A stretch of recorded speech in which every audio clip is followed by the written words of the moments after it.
Om Shri Sairam journey with Sai रो नुआ episode को मुझे सिद्धिकंठ आपण समस्त को स्वागत करछि।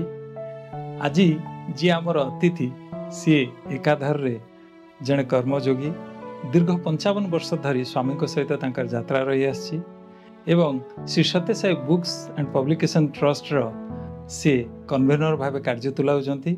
सी आउ केही नुहंती आम समस्तंकर अति प्रिय श्रीजुक्त विजय कुमार पुष्टि। चलतु साई तांकर ये दीर्घ 55 वर्षर जो यात्रा केमती थिला से विषय आम मौसा शुणु। साईराम मौसा, जर्नी विथ साई नुआ एपिसोड को आपन को स्वागत। केमती अछंती? बहुत भल, साई कृपारू बहुत भल। ये कार्यक्रम आगुक नवा ता पूर्व स्वामी को टिके प्रार्थना करबा तापर ये कार्यक्रम का आगुक नवा। ओम साईश्वराय विद्महे सत्यदेवाय धीमहि तन्नो सर्व प्रचोदयात्। मूसा, प्रथम मन भीतर आसे स्वामी को आपण केमिति जानले? से मो जीवन गोटे टर्निंग पॉइंट कहले ठीक हम। कॉलेज पढ़ु थाए, प्राय पीयू हम बोधे 1969 मसीहा।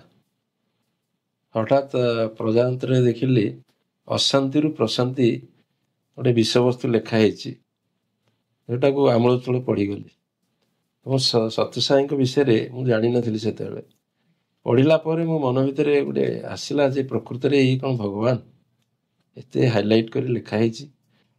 तो भाविले ठीक अच्छी कौटी कार्यक्रम हो बुझा। आम राजा बगीचा थाए, आप जानते नरेंद्र प्रधान जी स्टेट कन्वेनर थिले, तांका घरे प्रत्येक गुरुवार भजन हुए। तो से दिन गुरुवार देखिकी भजन गली सेठी। आस्ते आस्ते अभ्यास मोर होगला, प्रत्येक दिन भजन क्लास न गले मुझे रही पार्लिनी। द्वितीय अट्राक्शन हूँ साईंकर मुझे विभिन्न लोकंर सेवा कर गोटे आनंद मिले मत।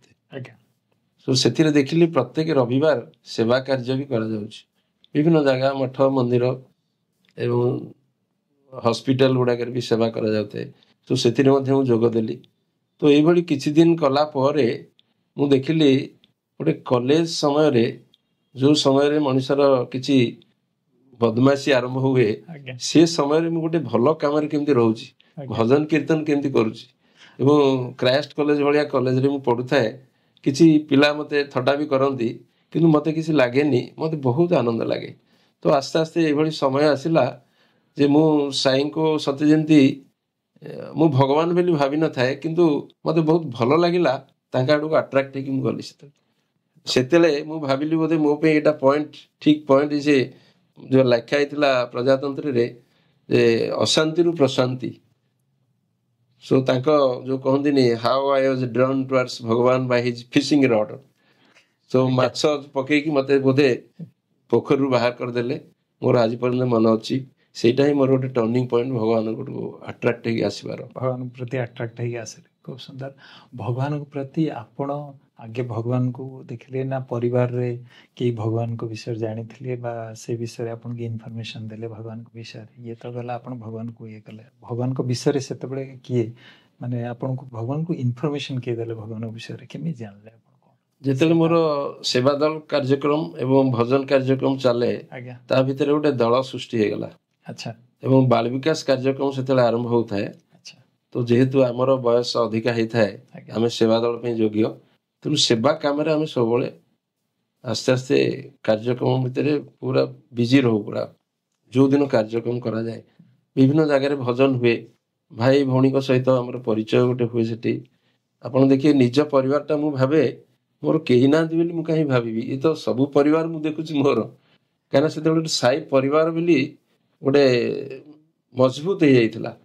आउ प्रशांति इंस्ट्रक्शन थाए आपण जो माने पुरुष से भाई डाकिबे, जो माने स्त्री से भौणी डाकी। सी अभ्यासटा आमर से रही जाइए। आमठू अधिका 10 वर्ष 15 वर्ष हेले भी सी भी आमर भाई, आउ जी कम बयस सी भी भौणी आमर। तेणु ये गोटे आनंद मिले। ता भितर केतेबेले दिन कटि जाए ता भी जानी पार्लुनी। मु एतिकी भावे गोटे युवावस्था ते आमे मु भावुची गोटे ଭଲ ଆଡ଼କୁ ମୁଁ ଯାଉଛି, କାହିଁକିନା ମୋର ପରିବେଶ ଭଲ, ଗୋଟେ ଯାହାଙ୍କ ସହିତ ମୁଁ ଚଳୁଛି ସେମାନେ ମଧ୍ୟ ଭଲ, ତ ଭଲ ଶିକ୍ଷା ମିଳୁଛି ଏଠି। ଆଉ ମୋର କ'ଣ ଦରକାର, ଯେହେତୁ ମୁଁ ବଡ଼ ଭାଇଙ୍କ ପାଖରେ ରହୁଥାଏ ପିଲାଦିନୁ, ଆଜ୍ଞା ତେଣୁ ମୋର ଆଉ କୌଣସି ଜିନିଷ ଚିନ୍ତା କରିବାର ନଥାଏ, କେବଳ ଏଇ ଆକ୍ଟିଭିଟିଜ ଭିତରେ ମୁଁ ଚାଲିଥାଏ ସବୁବେଳେ। ବଡ଼ ଭାଇ ବି ଭଗବାନ ବାବାଙ୍କର ଡିଭୋଟି ଥିଲେ। ବଡ଼ ଭାଇ ଆକ୍ଚୁଆଲି ସେ ଜଣେ ହେଉଛନ୍ତି କମ୍ୟୁନିଷ୍ଟ ମାଇଣ୍ଡେଡ୍ ଲୋକ। ଆଜ୍ଞା ସେ କୌଣସି ମଠ ମନ୍ଦିର ଭଗବାନ କାହାକୁ କିଛି ମାନୁନଥିଲେ, ଆଜ୍ଞା କିନ୍ତୁ ତାଙ୍କ ଭିତରେ କ'ଣ ଥାଏ ସେ ଜାଣନ୍ତି। କିନ୍ତୁ ବାବାଙ୍କ ସଂସ୍ପର୍ଶରେ ବା ତାଙ୍କର ବିଷୟ ଜାଣିଲା ପରେ ସିଏ ମଧ୍ୟ ଏକ ପ୍ରକାର ପାଗଳ ହେଇଗଲେ। ଆଚ୍ଛା ତ ଏଭଳି କାର୍ଯ୍ୟକ୍ରମ ଆମେ ଦି ଭାଇ ପ୍ରାୟ ସବୁବେଳେ ଯାଉ। ଦି ଭାଇ ସାଇକେଲ ସେତେବେଳେ ଥିଲା, ସିଏ ବି ଗୋଟେ ସାଇକେଲ ଯାଉଥିବେ, ମୁଁ ତାଙ୍କ ପଛରେ ଯାଉଥିବି। ମତେ ଲାଗେ ସେ ରାମ ଯାଉଛନ୍ତି, ମୁଁ ଲକ୍ଷ୍ମଣ ବୋଧେ ପଛରେ ଯାଉଛି। ଆଜ୍ଞା ତ ଖୁବ ମାନେ ଚମତ୍କାର ଅନୁଭୂତି। ଏତେ ୟଙ୍ଗ ଏଜରୁ ଆପଣ ସ୍ୱାମୀଙ୍କର ଠିକ ପଦାଙ୍କ ଅନୁସରଣ କଲେ, ସ୍ୱାମୀଙ୍କ ପାଦୋତ୍ତମକୁ ଆସିଲେ, ୟାଠାରୁ ଆଉ ଚମତ୍କାର ଜିନିଷ ଆଉ କ'ଣ ଥାଇପାରେ।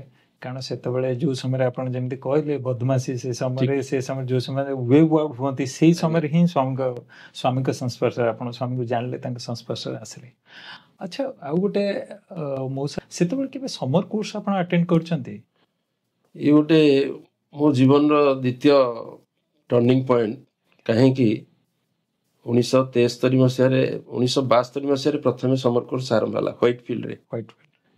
73 ମସିହାରେ ମୋର କାହିଁ ଇଚ୍ଛା ହେଲା ମୁଁ ଯିବି, ମୁଁ ସିଲେକ୍ଟ ହେଇନଥାଏ। ସେତେବେଳେ କେବଳ କଲେଜ ଷ୍ଟୁଡେଣ୍ଟ ମାନେ ହିଁ ଯାଉଥିଲେ। ଯେଉଁମାନଙ୍କର ଗ୍ରାଜୁଏଟ୍ ଥିଲା ତାର ସେଇମାନଙ୍କୁ ଗୋଟେ କ୍ରାଇଟେରିଆ ଥିଲା, ଓନ୍ଲି ଗ୍ରାଜୁଏଟ୍ସ। ତ ମୁଁ ଦେଖିଲି ମୋର ଯଦିଓ ମୁଁ 73 ମସିହାରେ ଗ୍ରାଜୁଏସନ୍ କମ୍ପ୍ଲିଟ୍ ହେଲା, ତଥାପି ମୁଁ ସିଲେକ୍ଟ ହେଇନଥାଏ। ମୁଁ ବୁଲିକି ଆସିବି ମନ ଭିତରେ ହେଲା। ଦେଖିଲି ସେଟାର ପରିବେଶ ଦେଖିଲା ପରେ ମୋତେ ବହୁତ ଖୁସି ଲାଗିଲା। ଆଚ୍ଛା ଆଉ ଗୋଟେ ଆଧ୍ୟାତ୍ମିକ ପରିବେଶ ମୋ ମନରେ ଗୋଟେ ଜାଗ୍ରତ ହେଲା ଯେ ମୁଁ ଆସନ୍ତା ବର୍ଷ ଏ ସମର କୋର୍ସ ନିଶ୍ଚିତ ଆସିବି। ତ ମନ ମରି ଚିନ୍ତା କଲି ଏବଂ ଫେରିଲା ପରେ ବଡ଼ ଭାଇଙ୍କୁ କହିଲି, ଭାଉଜଙ୍କ ମାଧ୍ୟମରେ କହିଲି, କାରଣ ଭାଇକି ସେତେବେଳେ ସେମାନେ ସମସ୍ତେ ଡରନ୍ତି, ପ୍ରାୟ ତାଙ୍କୁ ଦ୍ୱିତୀୟ ଦୁର୍ବାସା କହନ୍ତି, ଏତେ ରାଗି। ଆଚ୍ଛା ଏବଂ ମୋତେ ସିଏ ବି କହନ୍ତି, ଖଣ୍ଡାଧାରେ ଯଦି ଚାଲିପାରିବୁ ମୋ ପାଖରେ ରହ। ମୁଁ ଭାବୁ ସେ ଖଣ୍ଡାଧାରଟା ଆଜି ମୋ ପାଇଁ ତୁଳାର ହେଇଯାଇଛି, ଯୋଉଟାକି ମୋତେ କିଛି ଲାଗୁନି ଖଣ୍ଡା ଭିତରେ ଚାଲିବା ପାଇଁ। ଆଜ୍ଞା ଡିସିପ୍ଲିନଟା ହେଉଛି ତାଙ୍କର ମୁଖ୍ୟ ଜିନିଷ। ଅନୁଶାସନ। ତେଣୁ ମୁଁ ଭାଉଜଙ୍କୁ କହିଲା ପରେ ଭାଇକି ସେ ଆପ୍ରୋଚ୍ କଲେ, ଭାଇ ବି କହିଥିଲେ, ରାଜି ହେଲେ, କହିଲେ ଠିକ୍ ଅଛି ଯିବୁ। କିନ୍ତୁ ଯୋଉଦିନ ଯିବା କଥା ତା ଆଗରୁ ସେତେବେଳେ ଆମର ସବୁ ଏସବୁ ଆଜିକାଲିର ଯୋଉ ବ୍ୟାଗ୍ ନଥିଲା, ଗୋଟେ ଆଟାଚ୍ ଥିଲା, ଶସ୍ତାର ସବୁ ମିଳେ, ତା ଭିତରେ ମୋର ଜିନିଷ ପତ୍ର ସବୁ ରଖିଦେଇଥିଲି।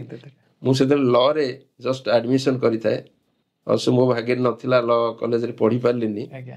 ସେଠି ଗୋଟେ କନସେସନ୍ ଏବଂ ଆମର କ୍ରାଇଷ୍ଟ କଲେଜରୁ ପାସ୍ ଆଉଟ୍ ଥିଲା, ତେଣୁ ତାର ଗୋଟେ କନସେସନ୍ ଦିଟା କରିଥାଏ। ଯିବା ପାଇଁ ମୁଁ ପୁରା ପ୍ରସ୍ତୁତ ହେଇଯାଇଛି, ପୁରା ମାଇଣ୍ଡ ମେକଅପ୍ରେ ମୁଁ ନିଶ୍ଚୟ ଯିବି। ଶେଷ ମୁହୂର୍ତ୍ତରେ ଭାଇ ମନା କରିଦେଲେ, କହିଲେ ନାଇଁ ଏଥର ଯା ନା, ଆଉ ଆସନ୍ତା ବର୍ଷ ଦେଖିବା। ତ ମୋ ମନରେ ମୁଁ ଜାଣିପାରୁନି କାହିଁକି ଗୋଟେ ବ୍ୟଗ୍ରତା ଆସିଲା। ମୁଁ କହିଲି ନାଇଁ ଯିବି। ମୁଁ ସବୁ ଲଗେଜ ଫଗେଜ ତାଲା ଫାଲା ପକେଇକି ରେଡି କରି ରଖିଛି। ତ ମତେ ରାତିରେ ସେ ଘର ଭିତରେ ଭର୍ତ୍ତି କରିଦେଇକି ତାଲା ପକେଇଦେଲେ ଭାଇ। ତାଲା ଯେତେବେଳେ ପକେଇଲେ, ମୁଁ ଆଉ କ'ଣ କରିବି, ବାଧ୍ୟ ହେଇକି ସେଠି ଭଗବାନଙ୍କୁ ଡାକୁଥାଏ, ପ୍ରଭୁ ତମ ଇଚ୍ଛା। ରାତିଟା କଟିଗଲା ବହୁତ କଷ୍ଟରେ। ତାପରେ ସକାଳେ ମୁଁ ଗୋଟେ ଅଭିନୟ କଲି, କାରଣ ଅଭିନୟ କଲେ ଏଥିରୁ ମୁକ୍ତି ମିଳିବନି। ତେଣୁ ମୁଁ ନର୍ମାଲ ହେଇଗଲି ଯେ ଆଉ ଯିବିନି। ମୁଁ ଭାଇ ଜାଣିଗଲେ ଯେ ଆଉ ଯିବନି, କିନ୍ତୁ ମୋ ବ୍ୟାଗଟା ସେମିତି ଥାଏ। ତ ଭାଇ ଯେତେବେଳେ ସ୍କୁଲ କେମ୍ବ୍ରିଜ ସ୍କୁଲରେ ଟିଚର ଥିଲେ, ସିଏ ଯେତେବେଳେ ଗଲେ ସ୍କୁଲକୁ, ମୁଁ ସେ ବ୍ୟାଗଟା ଧରିକି ଭାଇଙ୍କ ସାଇକେଲ ଧରିକି ଆସି ଡଗର ପ୍ରେସରେ ଆମର ସେତେବେଳେ କାର୍ଯ୍ୟକ୍ରମ ହଉଥାଏ, ସବୁ ସନାତନ ସାରଥୀ ବାଳ ବିକାଶ ସଫା ହଉଥାଏ, ସେ ଲଗେଜଟା ରଖିଦେଲି। ସାଇକେଲଟା ନେଇକି ଚଣ୍ଡୀ ମନ୍ଦିରରେ ଗୋଟେ ସାଇକେଲ ରିପେୟାରିଂ ଦୋକାନ ଅଛି, ତାକୁ ଦେଇଦେଲି। ଏଟା ଭାଇଙ୍କ ପାଖକୁ ପଠେଇଦେବୁ, ସିଏ ଜାଣିଛି ରେଗୁଲାର କରେ। ତ ଚାଲିଗଲି। ଯାଇକି ମୋର ଜଣେ ଭଉଣୀ ନୟାଗଡ଼ରେ ଥିଲେ, ତାଙ୍କଠୁ 400 ଟଙ୍କା ଧରିବା ପାଇଁ ଯାଇଥିଲି। ସେ 400 ଟଙ୍କା ନେଇକି ମୁଁ ଆସିଲି। ସେଇଦିନ ରାତିରେ ମୁଁ ହାওড়ା ମେଲରେ ଯିବି। ସେଠୁ ବୃନ୍ଦାବନ ଏକ୍ସପ୍ରେସ ଗୋଟେ ଯାଉଥାଏ, 2 ଟଙ୍କା ଟିକେଟ ମାଡ୍ରାସରୁ, ମୋର ମନେ ଅଛି। ରାତିରେ ତା ପରଦିନ 2 ଟଙ୍କା ଦେଇକି, ଯାହା ହଉ ମୋ ମନରେ ତ ଅଛି, ମୁଁ ଯିବି। ଆଉ ଚାଲିଗଲି। ସେଇ ଭିତରେ ମତେ ଭୟ ଲାଗୁଥାଏ, କାଳେ ଭାଇ କୋଉଠି ଆସି ଦେଖିଦେବେ କି ମତେ। ଆଜ୍ଞା ମୋର ଏଭଳି ଭୟ ଥାଏ, ତେଣୁ ସେ ପ୍ରକୃତିରେ ବିଭିନ୍ନ ବ୍ୟବସ୍ଥା କରିଛନ୍ତି ମୋତେ ଧରିବା ପାଇଁ, କିନ୍ତୁ ଧରି ପାରିଲେନି। ଯାହା ହଉ ଭଗବାନଙ୍କର ସଂକଳ୍ପ ମୋର ଯିବାର ଅଛି, ମୁଁ କୌଣସି ପ୍ରକାର ଲୁଚିକି ପଳେଇ ଗଲି। ଆଚ୍ଛା ଟିକେଟ ଟି କେବଳ କରିଥାଏ, ରିଜର୍ଭେସନ ନଥାଏ। ସେତେବେଳେ ୱେଷ୍ଟ ବେଙ୍ଗଲ ପିଲା ସବୁ ସମର କୋର୍ସ ଯାଉଥାନ୍ତି, ତାଙ୍କ ସହିତ ଦେଖା ହେଇଗଲା। ଆଚ୍ଛା ସବୁ ଗୋଟିଏ କମ୍ପାର୍ଟମେଣ୍ଟରେ ଆମେ ଗଲୁ, କିନ୍ତୁ ମୋର ରିଜର୍ଭେସନ ଟିଟି ବୋଧେ ରାସ୍ତାରେ କଲେ, କିଛି ପଇସା ନେଇକି। ଆଉ ଆଚ୍ଛା ଯାହା ହଉ ସେଥିରୁ ରକ୍ଷା ମିଳିଗଲା। ଯାଇ ପହଞ୍ଚିଲା ପରେ ଭଗବାନ ପ୍ରତି ଦେଖିବା ପାଇଁ ସମର କୋର୍ସରେ କେମିତି ମୁଁ ଯିବି, ସେ ଯୋଉ ମନର ବ୍ୟଗ୍ରତା ମାନେ ଭୁଲି ହଉନି। ତ ସେଇ ସମୟକୁ ଆସି ପହଞ୍ଚିଗଲେ ଆମର ବିଏନ ମୂର୍ତ୍ତିଙ୍କ ପୁଅ, ଆଜ୍ଞା ସିଏ ବି 2 ଜଣ ଯାକ ଆମେ ଆକାଂକ୍ଷୀ ଯିବୁ କେମିତି। ସେଠୁ 2 ଜଣ ଗଲୁ, କହିଲେ ବିଜୟ ଚାଲ ଯିବା, ଆଜି ଶୀଘ୍ର ବସିବା। 4ଟା ବେଳୁ ଯାଇକି ଲାଇନରେ ବସୁ ପ୍ରଥମ ହ୍ୱାଇଟ ଫିଲ୍ଡରେ। ଆଚ୍ଛା ଆଜ୍ଞା ବାବା ସିଧା ଆସୁଥିବେ, ଆମେ ଭାବୁଛୁ ବୋଧେ ବାବା ଆସିବେ, କିନ୍ତୁ ମଝିରୁ ପୁଣି ଚାଲିଯିବେ ସେ ପାଖକୁ, ସିଧା ବଙ୍କା ହେଇକି ଚାଲିଯାଆନ୍ତି। ଆଚ୍ଛା ମୁଁ ଭାବିଲି ବୋଧେ ଭଗବାନ ଚାହୁଁନାହାନ୍ତି ବୋଧେ, ଠିକ ଅଛି, ମନ ଦୁଃଖରେ ଯାଉ। ସେଦିନ ଖାଇବା ପିଇବାରେ ଆଉ ଆନନ୍ଦ ନଥାଏ। ତା ପରଦିନ ଆସିକି ବସିଲୁ, ତା ପରଦିନ ମଧ୍ୟ ବାବା ସେମିତି ଆସିଲେ, ପୁଣି ଚାଲିଗଲେ। ତ ମୋର ମନ ଅଛି, ମୁଁ କହିଲି ଆଜି କିଛି ଖାଇବାନି, ଆଜି ଉପାସ ରହିବା, କାହିଁକି ବାବା ଆମକୁ ଡାକିଲେନି। ଥାର୍ଡ ଦିନ ଦୁଃଖ ଲାଗୁଛି ପ୍ରକୃତରେ।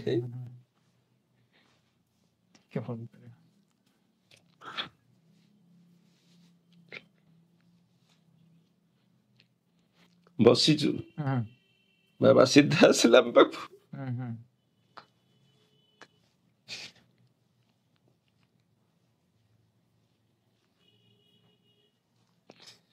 କହିଲେ ଓଡିଶା ଓଡିଶା ଷ୍ଟୁଡେଣ୍ଟ, କମ କମ।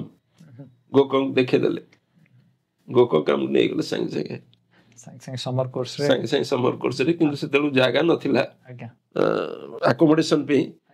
ସେଟା ହଉଛି ୱିଦାଉଟ୍ ଆକୋମୋଡେସନ ଗୋଟେ ବ୍ୟାଚ୍ ମିଳିଲା। ସେ ଯୋଉ ଆନନ୍ଦଟା ଆଉ ପ୍ରକୃତରେ ଭୁଲି ହବନି। ସେଟାରେ ଯାଉ ସମର କୋର୍ସର ଯୋଉ ଆନନ୍ଦ, ସେ ଆନନ୍ଦଟା ଉପଭୋଗ କଲି ଦୀର୍ଘ 1 ମାସ। ସେ ଆନନ୍ଦ ସତରେ ଭୁଲି ହବନି। ବାବାଙ୍କ ସାଥିରେ ଜଣେ ସାଙ୍ଗ ଭଳିଆ ସେ କେତେ ଯେ ମିରାକଲ ତା ଭିତରେ କରିଛନ୍ତି। ଆମର ଜଣେ ହଠାତ୍ ଜଣଙ୍କର ଝାଡା ହଉଥାଏ, ଆମ୍ବ ବାବା ଆଣିକି ଦଉଛନ୍ତି ଖାଇବା ପାଇଁ। ସେ କହିଲେ ସ୍ୱାମୀ ଆଇ ଏମ୍ ସଫରିଂ, କ୍ୟା ହେ। ସେଠୁ ଆଉ ଜଣେ ସାଇଡରେ ଥାଇକି ତାକୁ ସାଙ୍ଗେ ସାଙ୍ଗେ କହୁଛନ୍ତି ଲାଟିନ ହୋ ଗୟା ଉନକା। ବାବା ସାଙ୍ଗେ ସାଙ୍ଗେ ବିଭୂତି କ୍ରିଏଟ କରି ଦେଇଦେଲେ ତାଙ୍କୁ, ଟିକେ ଆମେ 2-3 ଜଣ ଟିକେ ଟିକେ ଦେଇଦେଲେ, ଏବଂ ଆମ୍ବ ମଧ୍ୟ ଦେଲେ, ୟୁ ଟେକ୍ ଇଟ୍। ଏବଂ ସେ ଆମ୍ବ ମଧ୍ୟ ଖାଇଲେ।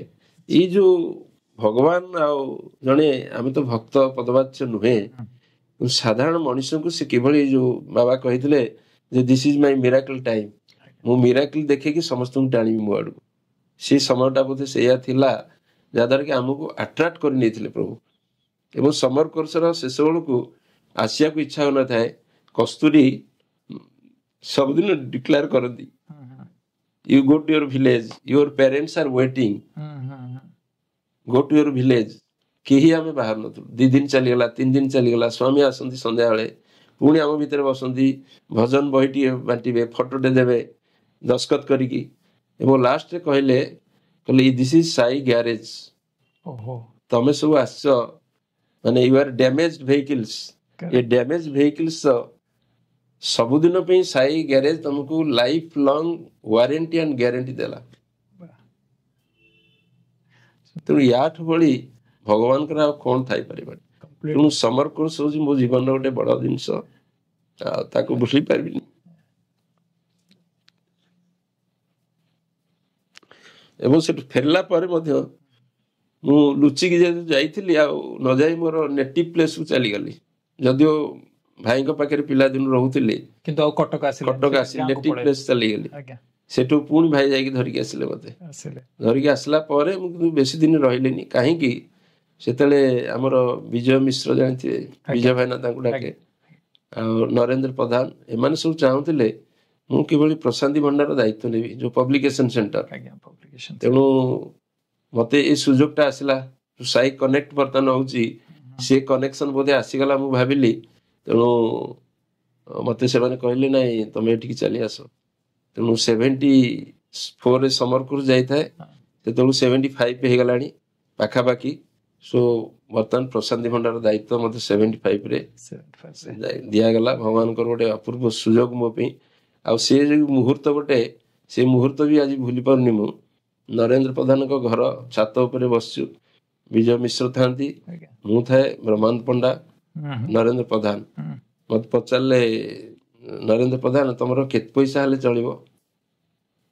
ମୁଁ କହିଲି ଭାଇନା ମୁଁ ତ ଚାକିରି କରିବାକୁ ଆସିନି, ଇଏ ସେବା ଗୋଟେ, ଏଇ ସେବା ପାଇଁ ମୁଁ ରେଡି ହେଇକି ଆସିଛି, ମୋର ଯାହା ଖର୍ଚ୍ଚ ହବ ଆପଣ ଦେବେ, ମୋର କିଛି କହିବାର ନାହିଁ। ମତେ କହିଲେ ରେ 500 ଟଙ୍କା ହେଲେ ଚଳିବନି? ମୁଁ କହିଲି ଆପଣ ଯାହା ଦେବେ ମୋର ଖର୍ଚ୍ଚ ପାଇଁ ସେତିକି। ସେଠୁ ବ୍ରହ୍ମାନନ୍ଦ ପଣ୍ଡା ଥାଇ କହୁଥାନ୍ତି, କହିଲେ ରେ ତୁ ତ ରଖିବୁ, ତୁ ତ ଖର୍ଚ୍ଚ କରିବୁ, ଆଉ କାହାର ପରମିଶନ କଣ ଦରକାର? ମୁଁ କହିଲି ନାଇଁ ଭାଇନା ଆପଣ, ମୁଁ ଏତିକି ପଇସା ନେବି କହିଲେ ସେତିକି। ପ୍ରତ୍ୟେକ ଦିନ କ୍ୟାସ ବୁକ୍ ଏଣ୍ଟ୍ରି କରାଯାଏ ଏବଂ ନରେନ୍ଦ୍ର ପ୍ରଧାନ ତାକୁ ଚେକ୍ କରନ୍ତି। ଇଏ ହଉଛି ଗୋଟେ ଅଭ୍ୟାସ। ଯାହା ହଉ ସେ ପ୍ରଶାନ୍ତି ଭଣ୍ଡାର ଦାୟିତ୍ୱ ବହୁତ ଦିନ ତୁଲେଇବାକୁ ପଡିଲା, ମୋର ସେଇଟା ଗୋଟେ ପରମ ସୌଭାଗ୍ୟ। ତା ଭିତରେ ଗୋଟେ ମିରାକଲ, ଛୋଟିଆ ମିରାକଲ କହିବି। ରସ ବୈଶ ବର୍ତ୍ତମାନ ଜାଣିଥିବେ, ବଡ ଭାଇନାଙ୍କର ଗୋଟେ ବହି, ଯୋଉଟା କି ଯୋଉମାନେ ପଢିଛନ୍ତି ଜାଣିଥିବେ ତାର କେତେ ଭିତରେ ରସ ରହିଛି। ଭଗବାନ ସେ ଯୋଉ ଲେଖିଛନ୍ତି ତାକୁ ପଢିଲେ ଜଣେ ଅନୁଭବ କରିବ। ହଠାତ୍ ସେ ବହି ପ୍ରକାଶ ପାଇବା ପାଇଁ ଯେତେବେଳେ କହିଲେ, ନରେନ୍ଦ୍ର ପ୍ରଧାନ ଭାଇ ମତେ କହିଲେ ଯେ ହେ ବିଜୟ ଏଟାକୁ କୋଉଠି ଛାପିବା କେମିତି, ପଇସା ତ ନାହିଁ ଆମ ପାଖରେ।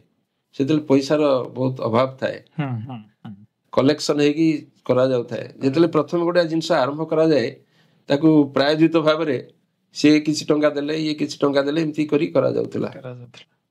ତ ମୁଁ ହଠାତ୍ କାହିଁକି ସାଇ ବୋଧେ ମୋ ଭିତରେ ମତେ ଗୋଟେ ପ୍ରେରଣା ଦେଲେ ଯେ ଆପଣ ଗୋଟେ ଚିଠି ଲେଖି ଦିଅନ୍ତୁ ପ୍ରଜାତନ୍ତ୍ରକୁ। ପ୍ରଜାତନ୍ତ୍ର ଆମର ଦୈନିକ ଖବର କାଗଜ ଯୋଉଟା ବାହାରିଥିଲା, ସିଏ କହିଲେ ହେ ସତ କଥା ତ। ସିଏ ଏଠୁ ଲେଖିଦେଲେ ମ୍ୟାନେଜର ପ୍ରଜାତନ୍ତ୍ର, ଏଇ ବହିଟା ଛପା ହବ।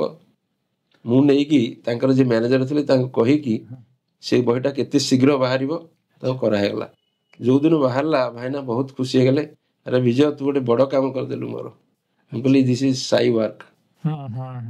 ତ ଏଇ ବହୁତ ଜିନିଷ ପ୍ରଶାନ୍ତି ଭଣ୍ଡାର ଦାୟିତ୍ୱ ଥିଲାବେଳେ ମଧ୍ୟ ହେଇଛି।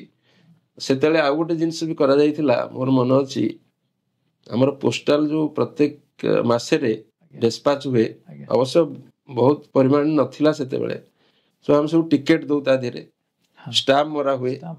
ଇଏ ଗୋଟେ ଏକ୍ସଟ୍ରା ୱାର୍କ। ତ ଜଣେ ପୋଷ୍ଟାଲ ଜଣେ ଭାଇ ଥାନ୍ତି ଆମର, ସମ ମହାପାତ୍ର, ଭୁଲି ଯାଇଛି, ସେ କହିଲେ ଆମର କନସେସନ କରିଦବା। ଆମର ଭୁବନେଶ୍ୱର କଟକର senior superintendent post office Cuttack ଡିଭିଜନରେ ଗୋଟେ ଆପ୍ଲିକେସନ ଦିଆହେଲା, କନସେସନ କରାହେଲା। ଆମେ ଲେଖିକି ଦେବୁ, ଏତିକି ପତ୍ରିକା ଗଲା, ତାର ଦାମ ବି ଆମେ ଲେଖିବୁ, ଟୋଟାଲ କରାହବ, ପୋଷ୍ଟାଲରେ ଦିଆହେଇଯିବ, ପଇସା ଦିଆହବନି କି ଷ୍ଟାମ୍ପ ମରା ହବନି କିଛି। ଇଏ ଗୋଟେ ବହୁତ ସୁବିଧା ପ୍ରଭୁ ସେଠି ସମୟରେ କରେଇ ଦେଇଥିଲେ, ଯୋଉଟା କି ଆଜି ପର୍ଯ୍ୟନ୍ତ ସେଇଟା ଚାଲିଛି। 50 ବର୍ଷ ହେଇଗଲାଣି ପୋଷ୍ଟାଲ ଡିପାର୍ଟମେଣ୍ଟରେ ଆମେ ବୋଧେ ବଡ କ୍ଲାଏଣ୍ଟ ବୋଲି ମୁଁ ଭାବୁଛି। ଏଇଟା ଗୋଟେ ଚମତ୍କାର ଅନୁଭୂତି। 50 ବର୍ଷ ଧରି ଚାଲିଛି। ପୁଣି ସମର କୋର୍ସକୁ ଯିବା, ସ୍ୱାମୀଙ୍କ ସହିତ, ସ୍ୱାମୀଙ୍କ ଦର୍ଶନ, ସେଠି ସମର କୋର୍ସ ଆଟେଣ୍ଡ କରିବା, ଗୋଟେ ମାସ ଧରି ରହିବା, ଘରେ ନ କହିଯିବା, ପୁଣି ଆସିଲା ପରେ ଭାଇ ଆପଣଙ୍କୁ ପୁଣି ଯାଇକି ନେଇକି ଆସୁଛନ୍ତି ଗାଁରୁ। ଇଏ ଗୋଟେ ଆପଣଙ୍କର ବହୁତ ସୁନ୍ଦର ଜର୍ଣ୍ଣି। ମାନେ ଆକୁ ଦେଖିଲା ବେଳକୁ କୌଣସି ଇଏ ସାଇ ଆଡଭେଞ୍ଚର ମୁଁ ଆକୁ କହିପାରିବି, ଇଏ ଥିଲା ଆପଣଙ୍କ ଭିତରେ। ଯାହା ଭଗବାନ ଗୋଟେ ଅନନ୍ୟ ସୁଯୋଗ ଆପଣଙ୍କୁ ଭଗବାନ ଦେବା ପାଇଁ ଚାହିଁଥିଲେ, ଏ ସୁଯୋଗ ଭଗବାନ ଆପଣଙ୍କୁ ଦେଇଛନ୍ତି। ମୁଁ ଆଉ ଗୋଟେ ଜିନିଷ, ତାପରେ ଇଏ ତ ସମର କୋର୍ସ କଥା ଗଲା, ଆପଣ ତାପରେ ପ୍ରଶାନ୍ତି ସେବାର କେବେ ସୁଯୋଗ ପାଇଥିଲେ? ଯେତେବେଳେ ଆମେ ସେବା ଦଳରେ ଥିଲୁ, ସେତେବେଳେ ଅଟୋମେଟିକ ଆମେ ସବୁ ସେବା ଦଳ ଗ୍ରୁପ, ସେବା ଦଳ ଟ୍ରେନିଂ ବି ହେଇଥାଏ। ସେତେବେଳେ ଆମର ରଜନୀ ଭୂଷଣ ପାଣି ଥାନ୍ତି ଷ୍ଟେଟ କନଭେନର, ଟ୍ରେନିଂ ହୁଏ। ବିଭିନ୍ନ ପ୍ରୋଗ୍ରାମ ହେଲେ, ସଫେଇ କାର୍ଯ୍ୟଠୁ ଆରମ୍ଭ କରି ଆମର ବଡ ଇଭେଣ୍ଟ ଥିଲା ପୁରୀର ରଥଯାତ୍ରା, ସେତେବେଳେ ଷ୍ଟ୍ରେଚର ଡ୍ୟୁଟି ଆମର ଥାଏ। 4 ଜଣ ତା ଷ୍ଟ୍ରେଚର ଡ୍ୟୁଟିରେ ରହନ୍ତି। ବିଭିନ୍ନ କାର୍ଯ୍ୟକ୍ରମ ହୁଏ, ଯେମିତି ଆଜିକାଲି ବି ହଉଛି। ସେତେବେଳେ ଲିମିଟେଡ ୱାର୍କ ଥିଲା। ଆଉ ସେବା ଦଳର ଗୋଟେ ହେଲା ଭଜନ କାର୍ଯ୍ୟକ୍ରମ, ପ୍ରତ୍ୟେକ ଗୁରୁବାର ଏବଂ ପ୍ରତ୍ୟେକ ଦିନ ବିଭିନ୍ନ ଜାଗାରେ ଭଜନ କାର୍ଯ୍ୟକ୍ରମ କରୁ। ତାକୁ ସବୁ ସେବା ଦଳ ଭାଇ ମାନେ କଣ୍ଡକ୍ଟ କରୁଥିଲେ। ଜଣେ ଆସିବେ ଭାଇ, ଜଣେ ଭଜନକୁ ଆସିବେ ତାଙ୍କ ପରିବାର ସହିତ, ତାଙ୍କର ଚପଲଟା କେମିତି ନିରାପଦରେ ରହିବ, ହଁ ତାଙ୍କ ସାଇକେଲଟା କେମିତି ନିରାପଦରେ ରହିବ ଏବଂ ଠିକ ଧାଡିରେ ରହିବ, ଏସବୁ ହଉଛି ସେବା ଦଳର କାର୍ଯ୍ୟ। ଆଚ୍ଛା ତେଣୁ ୟାକୁ ମଧ୍ୟ ତଦାରଖ କରୁଥିଲୁ ଆମ ସେବା ଦଳରେ। ତା ଛଡା 75 ୱାର୍ଲଡ କନଫରେନ୍ସରେ ଯେତେବେଳେ ବାବା ଡିକ୍ଲେୟାର କଲେ 7 ଲକ୍ଷ ଲୋକ ଭକ୍ତ ଆସିବେ, ହୁଁ ଭଗବାନ ହେଲିକପ୍ଟର ଦର୍ଶନ ଦେବେ, ସୋ ବହୁତ କ୍ରାଉଡ ଏକ୍ସପେକ୍ଟ କରାଯାଉଥିଲା।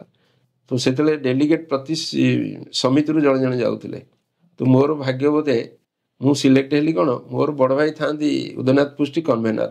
ଆଚ୍ଛା ସୋ ସିଏ ଚାହିଁଲେନି ଯେ ମୋର ଯେହେତୁ ମୁଁ ସାନ ଭାଇ, ସେ କହିଲେ ଏଇଟା ଠିକ ହବନି, ତେଣୁ ଆଉ ଜଣେ ଠିକ କରିବା। ଆଚ୍ଛା ଆମର ଭି ପୃଥ୍ୱୀରାଜ ବୋଲି ଜଣେ ଥିଲେ ଭାଇ, ଆମରି କଣ୍ଟେମ୍ପୋରାରୀ। ସିଏ କହିଲେ ନାଇଁ ଭାଇ ଆମେ ଗୁଳା ପକେଇବା, ସାଇ ଗୁଳା। ଓହୋ ଆଚ୍ଛା ତେଣୁ ଗୁଳା ପଡିଲା ପରେ ମୋର ନାଁଟା ବି ଉଠିଲା, ଆପଣଙ୍କ ନାଁ ହିଁ ମୋ ଉଠିଲା। ନାଁ ହିଁ ଉଠିଲା। ଆଚ୍ଛା ତେଣୁ ମୁଁ ଭାବିଲି ଇଏ ବୋଧେ ଭଗବାନଙ୍କର ଲୀଳା ବୋଧେ। ଭଗବାନ ସୁଯୋଗ ତେଣୁ ଦେବ। 75 ୱାର୍ଲଡ କନଫରେନ୍ସରେ ମଧ୍ୟ ଡେଲିଗେଟ ହେଇକି ଯାଇଥିଲି। ଆଜ୍ଞା ସେ ଯୋଉ ଆନନ୍ଦ ତାଙ୍କର ସୁଯୋଗ ପାଇଛୁ। ସେତେବେଳେ ଆଉ ଗୋଟେ ମିରାକଲ ହେଇଥିଲା, ମୋର ଡ୍ୟୁଟି ପଡିଥାଏ ଗୋକୁଳମ। ଗୋକୁଳ। ସେତେବେଳେ ଗୋକୁଳମ ଆରମ୍ଭ ହଉଥାଏ, କିନ୍ତୁ ଗୋକୁଳମ ଯେତେବେଳେ ପଡିଲା, ଇଆଡେ ବିରାଟ ଫଙ୍କସନ ଚାଲିଛି। ହୁଁ ଭଗବାନଙ୍କର ଫଙ୍କସନ ମାନେ ଯୋଉଟା କହନ୍ତି ଗୋଟେ ରାଜାଧିରାଜ, ସେ ଫଙ୍କସନ ଦେଖିବା ପାଇଁ ସମସ୍ତେ ଆଗ୍ରହୀ। ଆଜ୍ଞା ଆମର ଯେତେବେଳେ ଦୂରରେ ଟିକେ ପଡିଗଲା, ମୁଁ ମନେ ମନେ ଭାବୁଥିଲି, ମୋ ସହିତ ଆଉ ବି ଜଣେ ଜଣେ କହିଲେ ବାବା ଆମକୁ ଦୂରକୁ ପକେଇଦେଲେ, ଆଉ ବାବାଙ୍କୁ ଆଉ ଦର୍ଶନ କରିହବନି। ଆଚ୍ଛା ମୁଁ କହିଲି ଠିକ ଅଛି, ଯାହା ବାବାଙ୍କ ଇଚ୍ଛା। ବାବାଙ୍କ ଇଚ୍ଛା। ତ ଆମେ ଡ୍ୟୁଟି କରୁଛୁ, କିଛି ସମୟ ପରେ ଗୋଟେ ଲମ୍ବା ଗାଡି ଆସି ପହଞ୍ଚିଗଲାଣି। ସେତେବେଳେ ବାବା ଗୋଟେ ଇମ୍ଫାଲା ନା କି ଗାଡି, ଗୋଟେ ଲମ୍ବା ଗାଡି ଦେଇଥାନ୍ତି କି, ଆଚ୍ଛା ସାଙ୍ଗେ ସାଙ୍ଗେ ସେଇ ଗାଡି ଆସି ପହଞ୍ଚିଗଲା। ବାବା ତା ଦେହରୁ ବାହାରି ଗଲେ ଏବଂ ବାବା ଯୋଉ ସ୍ପିଡରେ ଚାଲନ୍ତି ସେତେବେଳେ ଆପଣମାନେ ଦେଖିଥିବେ, ଯେମିତି ଆସିଗଲେ ମାନେ ଆମେ ସବୁ ବାକ୍ରୁଦ୍ଧ ହେଇଗଲୁ। ହେରି ଆମେ ଭାବୁ ଭାବୁ ଭଗବାନ ପୁଣି ଆମ ପାଖରେ ଆସି ପହଞ୍ଚିଗଲେଣି। ଏ ପ୍ରକୃତରେ କ'ଣ ଓମନିପ୍ରେଜେଣ୍ଟ ଆଜ୍ଞା ଅନୁଭବ ଏଇଟା, ଅନୁଭବ ଯେ ଭଗବାନ ସମସ୍ତଙ୍କ ଅନ୍ତର କଥା ଜାଣିପାରନ୍ତି। ଜାଣିପାରନ୍ତି। ତେଣୁ ଡ୍ୟୁଟିଟା କର, ତମକୁ ଯୋଉ ଡ୍ୟୁଟି ଦିଆଯାଇଛି। ତେଣୁ ସେବା ଦଳର ରହିବା ଭିତରେ ଏଇଟା ଆମ ପାଇଁ ବଡ ଶିକ୍ଷା, ଯେ ତମେ ଯୋଉ ଡ୍ୟୁଟି ତମକୁ ଦିଆଯାଉଛି, ସେ ଡ୍ୟୁଟିଟା ଠିକ ଭାବରେ ଯଦି ନିଭେଇ ପାରିବ, ତାହେଲେ ସେଥିରେ ମୁଁ ଖୁସି ହେବି। ଆଉ ଭଗବାନ ଯୋଉଥିରେ ଖୁସି ହେବେ, ତାହେଲେ ଏଥିରେ ତ ନିଶ୍ଚୟ ଆମର ମଙ୍ଗଳ ହବ, ଏଥିରେ କିଛି ଭାବିବାର ନାହିଁ। ତ ଏଇଟା ହିଁ ଆମେ ସେତେବେଳେ ଭାବୁ ସେବା ଦଳରେ, ଯେ ଆମେ ଯୋଉଠି ଯାହାର ଡ୍ୟୁଟି ଅଛି ଆମେ ସେଇଟା କରିବ। ଆଉ ଗୋଟେ ବଡ ଡ୍ୟୁଟି ଥାଏ, ସେତେବେଳେ ବଡ ଇନଷ୍ଟ୍ରକ୍ସନ ସବୁବେଳେ ସନାତନ ସାରଥୀରେ ବାହାରେ। ପୁରୁଷମାନେ ଯୋଉ ପାଇଁ କାମ କରୁଛନ୍ତି, ସ୍ତ୍ରୀମାନେ ଆଉ ଗୋଟେ ଜାଗାରେ କାମ କରୁଛନ୍ତି, କେହି କାହା ସହିତ କଥାବାର୍ତ୍ତା ହେଇପାରିବେନି। ଇଟ୍ ୱାଜ ମାନେ ଯେମିତି କୁହନ୍ତିନି, ଇଜ ଏ କର୍ପୋରାଲ ଅର୍ଡର। ଜଣେ ପୁଅ ଗୋଟେ ସାଇଡରେ କାମ କରୁଛି, ତା ଡ୍ୟୁଟିରେ ଅଛି, ଏପାଖେ ଝିଅ ମାନେ କାମ କରୁଛନ୍ତି। ଦି ଜଣ ଭିତରେ କୌଣସି କ୍ଷେତ୍ରରେ ବି କଥାବାର୍ତ୍ତା ହବାର ଚାନ୍ସ ନାହିଁ। ଆଚ୍ଛା ଆପଣ ଚିନ୍ତା କରନ୍ତୁ କେତେ ଡିସିପ୍ଲିନ, ମାନେ ସାଇ ଡିସିପ୍ଲିନଟା କେତେ ଷ୍ଟ୍ରଙ୍ଗ। ସାଇ ଏଟା କାହିଁକି କରିଛନ୍ତି ସେ ଜାଣନ୍ତି, ଆମେ ବି ମନ ଭିତରେ ତାକୁ ଯଦି ଅନ୍ୱେଷଣ କରିବା ଜାଣିପାରିବା କାହିଁକି ଭଗବାନ କରିଛନ୍ତି ଏସବୁ। ତେଣୁ ଏସବୁ ଜିନିଷ ସେବା ଦଳ ଭିତରେ ବହୁତ ଶିକ୍ଷା ମିଳିଛି, ଆଉ ତାକୁ କହିହବନି। ଜିନିଷ ହଉଛି ମିରାକଲ ଇଜ ମିରାକଲ। ସେଇଟା ନ ହେଇଥିଲେ ଆମେ ସ୍ୱାମୀଙ୍କ ଆଡକୁ ଟାଣି ହେଇକି ଆଜି ପର୍ଯ୍ୟନ୍ତ ଏଇ ଜୀବନ ପର୍ଯ୍ୟନ୍ତ ଆସିନଥାନ୍ତୁ। ତ ଏଇଟା ବଡ ସେବା ଦଳ ସମୟରେ ବହୁତ କିଛି ଅନୁଭୂତି ରହିଛି ସେସବୁ ଜିନିଷ। ଯାଉ ପ୍ରଶାନ୍ତ ସେବାର ୱାର୍ଲଡ କନଫରେନ୍ସ ଟାଇମରେ ଆପଣଙ୍କୁ ସୁଯୋଗ ସ୍ୱାମୀ ଦେଲେ। 1980 ମସିହାରେ ବି ଆମର ହେଇଥିଲା ଅଲ ଇଣ୍ଡିଆ ସେବା ଦଳ କନଫରେନ୍ସ ହେଇଥିଲା, ସେଥିରେ ମଧ୍ୟ ଡେଲିଗେଟ ହେଇକି ଯାଇଥିଲି ମୁଁ। ଯାଇଥିଲେ 1980 ମସିହାରେ। ତେଣୁ ସ୍ୱାମୀ ଆପଣ ଯୋଉ କଥା ଆମେ ଭାବୁଛନ୍ତି, ସ୍ୱାମୀ ସେ କଥା ଜାଣିପାରୁଛନ୍ତି। ସ୍ୱାମୀ ସ୍ୱୟଂ ଆସିକି ଆପଣଙ୍କୁ ପୁଣି ଦର୍ଶନ ଦଉଛନ୍ତି। ଯେହେତୁ ଆପଣ ଗୋକୁଲମରେ ସେତେବେଳେ ମାନେ ସେବା କରୁଥିଲେ, ସ୍ୱାମୀ ଆପଣଙ୍କୁ ଦର୍ଶନର ସୁଯୋଗ ମଧ୍ୟ ଦେଲେ। ମଉସା ବହୁତ ବଢିଆ। ମଉସା ଆପଣ ବର୍ତ୍ତମାନ Shri Satya Sai books and publication trust ଓଡ଼ିଶାର ତ ବର୍ତ୍ତମାନ କନଭେନର ଅଛନ୍ତି। ଏବେ ଆପଣଙ୍କୁ ସେ ବୁକ୍ସ ଆଣ୍ଡ ପବ୍ଲିକେସନ ଟ୍ରଷ୍ଟ ସହିତ ଜଡ଼ିତ ହେବାର ସୁଯୋଗ କେବେ ମିଳିଲା, କେବେଠାରୁ? ଏ ତ ମୋ ଜୀବନର ହଉଛି ମାନେ ପ୍ରତ୍ୟେକ ମୁହୂର୍ତ୍ତରେ ସାଇ ପବ୍ଲିକେସନ ହିଁ ମୋ ଭିତରେ ରହିଛି, ରକ୍ତରେ ରହିଛି। କାହିଁକି 75ରେ ଯେତେବେଳେ ଏଇ ଦାୟିତ୍ୱ ମତେ ଦିଆଗଲା, ମୁଁ ଭାବିଲି ପ୍ରଭୁଙ୍କ ପ୍ରସାଦ ମତେ ମିଳିଗଲା, ଆଉ କିଛି ଦରକାର ନାହିଁ। ଆଉ 500 ଟଙ୍କା, ସେତେବେଳେ ମୁଁ ବ୍ୟାଚଲର ଥାଏ, ମା ମୋ ପାଖରେ ଥାଏ, କାରଣ ମା ହଉଛି ମୋର ଚଳନ୍ତି ଦେବତା। ଆଚ୍ଛା ସିଏ ଯେତେବେଳେ ଆମେ ଏତେ ଆନନ୍ଦରେ ଥିଲୁ। ମୋର ଜଣେ ଭାଇ ମତେ କହନ୍ତି ବିଭିନ୍ନ ସମୟରେ ଯେ ଆମେ ସମସ୍ତେ ଭଲ ରହିଲେ ବିଜୟର ଟିକେ ଫାଇନାନ୍ସିଆଲ ବୋଧେ କିଛି କ୍ରାଇସିସ୍ ଅଛି। ସେ ଆର୍ମିରେ ଥିଲେ ସେ ଭାଇ। ମୁଁ କହିଲି ମୁଁ ତ କେବେ ଦୁଃଖରେ ରହିନି, ମୁଁ ବହୁତ ଖୁସିରେ ରହିଛି, କାରଣ ମୁଁ ଅନୁଭବ କରୁଛି ମୋର କିଛି ଅଭାବ ନାହିଁ। I M happy with my limitation. ମୁଁ ଭଗବାନ ସବୁବେଳେ ଡାକେ ମତେ ଶାନ୍ତି ଦରକାର, ଶାନ୍ତି ଦେଇ ଚାଲିଛନ୍ତି। ପ୍ରଥମେ 75 ମସିହାରେ ଦାୟିତ୍ୱ ଦିଆହେଲା ମତେ, ସେଥିରେ ମୋ ସାଥିରେ ଆଉ ଜଣେ ଭାଇ ସହଯୋଗ ଭାବରେ ଥାନ୍ତି, ସେ ଭଦ୍ରକର। ତ ଏଇଭଳି 2 ଜଣ ଆମେ ପ୍ରାୟ ଦାୟିତ୍ୱରେ ଥାଉ। ସେତେବେଳେ ନୂଆ ନୂଆ ଶିଖୁଥାଏ। ସନାତନ ସାରଥୀ, ବାଳ ବିକାଶ 2ଟା ପତ୍ରିକା ମଧ୍ୟ ବାହାରୁଥିଲା। ଆଉ 2ଟି ପତ୍ରିକା ବାହାରୁଥିଲା, ହୁଏତ ଆପଣ ମାନେ ଜାଣିଛନ୍ତି ନା ନାହିଁ ମୁଁ ଜାଣିନି। ଗୋଟେ ସାଇ ସେବକ, ସେଟା କ୍ୱାର୍ଟରଲି ବାହାରୁଥିଲା କେବଳ ସେବାଦଳ ମାନଙ୍କ ପାଇଁ। ତାର ଏଡିଟର ଥିଲେ ଆମର ରଜନୀ ଭୂଷଣ ପାଣି, ଯିଏକି ଷ୍ଟେଟ କନଭେନର ଥିଲେ। ଅବଶ୍ୟ କିଛି ଦିନ ପରେ ସେଟା ବନ୍ଦ ହେଇଗଲା। ଏବଂ ଆଉ ଗୋଟେ ପତ୍ରିକା ବାହାରୁଥିଲା, ସେଟା ଥିଲା ଯୋଉଟା କି ପ୍ରହରାଜ ସତ୍ୟନାରାୟଣ ନନ୍ଦ ତାକୁ ଏଡିଟ କରୁଥିଲେ। ସେ ପତ୍ରିକାଟା ବି କିଛି ଦିନ ପରେ ବନ୍ଦ ହେଇଗଲା। ତ ସନାତନ ସାରଥୀ, ବାଳ ବିକାଶ ଏଇ 2ଟି ପତ୍ରିକା ଆମର ରେଗୁଲାର ଚାଲିଲା।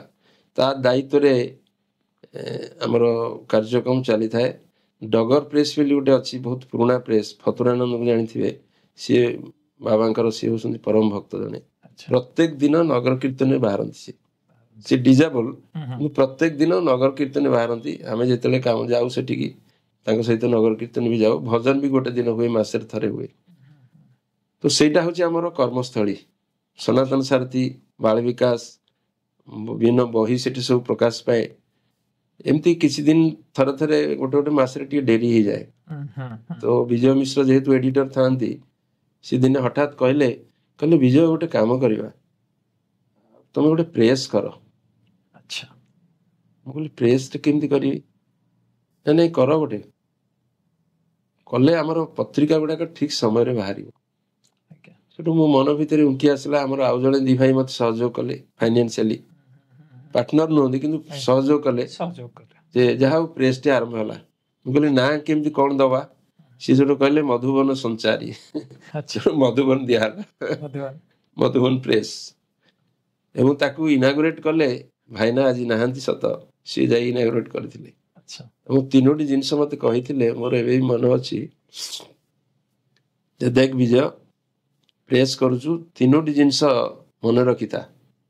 ପ୍ରଥମ ଜିନିଷ ହେଲା ନିୟମିତ ଛାପା, ମାନେ ଠିକ ସମୟରେ ଛପାଟା କାର୍ଯ୍ୟ କରିବୁ ଏବଂ ଯିଏ ତାଙ୍କୁ ଦିଆଯିବ। ଦ୍ୱିତୀୟଟି ହଉଛି ନିର୍ମଳ ଛାପା, ପରିଷ୍କାର ଭାବରେ ଛପା ହେଇଥିବ, ତାକୁ ଦେଖିଲେ ପେଟ ପୁରିଯିବ ଯେମିତି। ତୃତୀୟଟି ହଉଛି ନିର୍ଭୁଲ ଛାପା, ମାନେ ଗୋଟେ ଭୁଲ ଯେମିତି ବାହାରିବନି। ଆଉ ଏ 3ଟା ଯଦି ତୁ ମେଣ୍ଟେନ କରିବୁ, ତୁ କୁଆଡେ ଯିବା ଦରକାର ନାହିଁ, ତ କାମ ତୋ ପାଖକୁ ଆସିବ। ଇଏ ଗୋଟେ ବଡ ଜିନିଷ। ମୁଁ ଭାବିଲି ଇଏ ତ 3ଟି ଯାକ ବହୁତ କଷ୍ଟ କାର୍ଯ୍ୟ, ତାକୁ କରିପାରିବି ତ? ସେଠୁ ସାଇଁକି ପ୍ରଭୁ ପ୍ରାର୍ଥନା କଲି, ପ୍ରଭୁ ତମର ଇଚ୍ଛା ଯାହା, ମୋର କିଛି କରିବାର ନାହିଁ। I M simple instrument. ଯାହା କିଛି ଦିନ ପ୍ରେସ୍ ହେଲା, ପ୍ରେସ୍ ଭିତରେ ବି କାର୍ଯ୍ୟକ୍ରମ ଚାଲିଲା। ଆଉ ଅବଶ୍ୟ 75ରୁ ଆରମ୍ଭ ହେଲା ପରେ କିଛି ଦିନ 10-15 ବର୍ଷ ପରେ ପୁଣି ଷ୍ଟେଟର ଡିସିସନ ହେଲା ଯେ ପବ୍ଲିକେସନ ହାଉସ ଆମର ଭୁବନେଶ୍ୱରକୁ ଟ୍ରାନ୍ସଫର ହବ।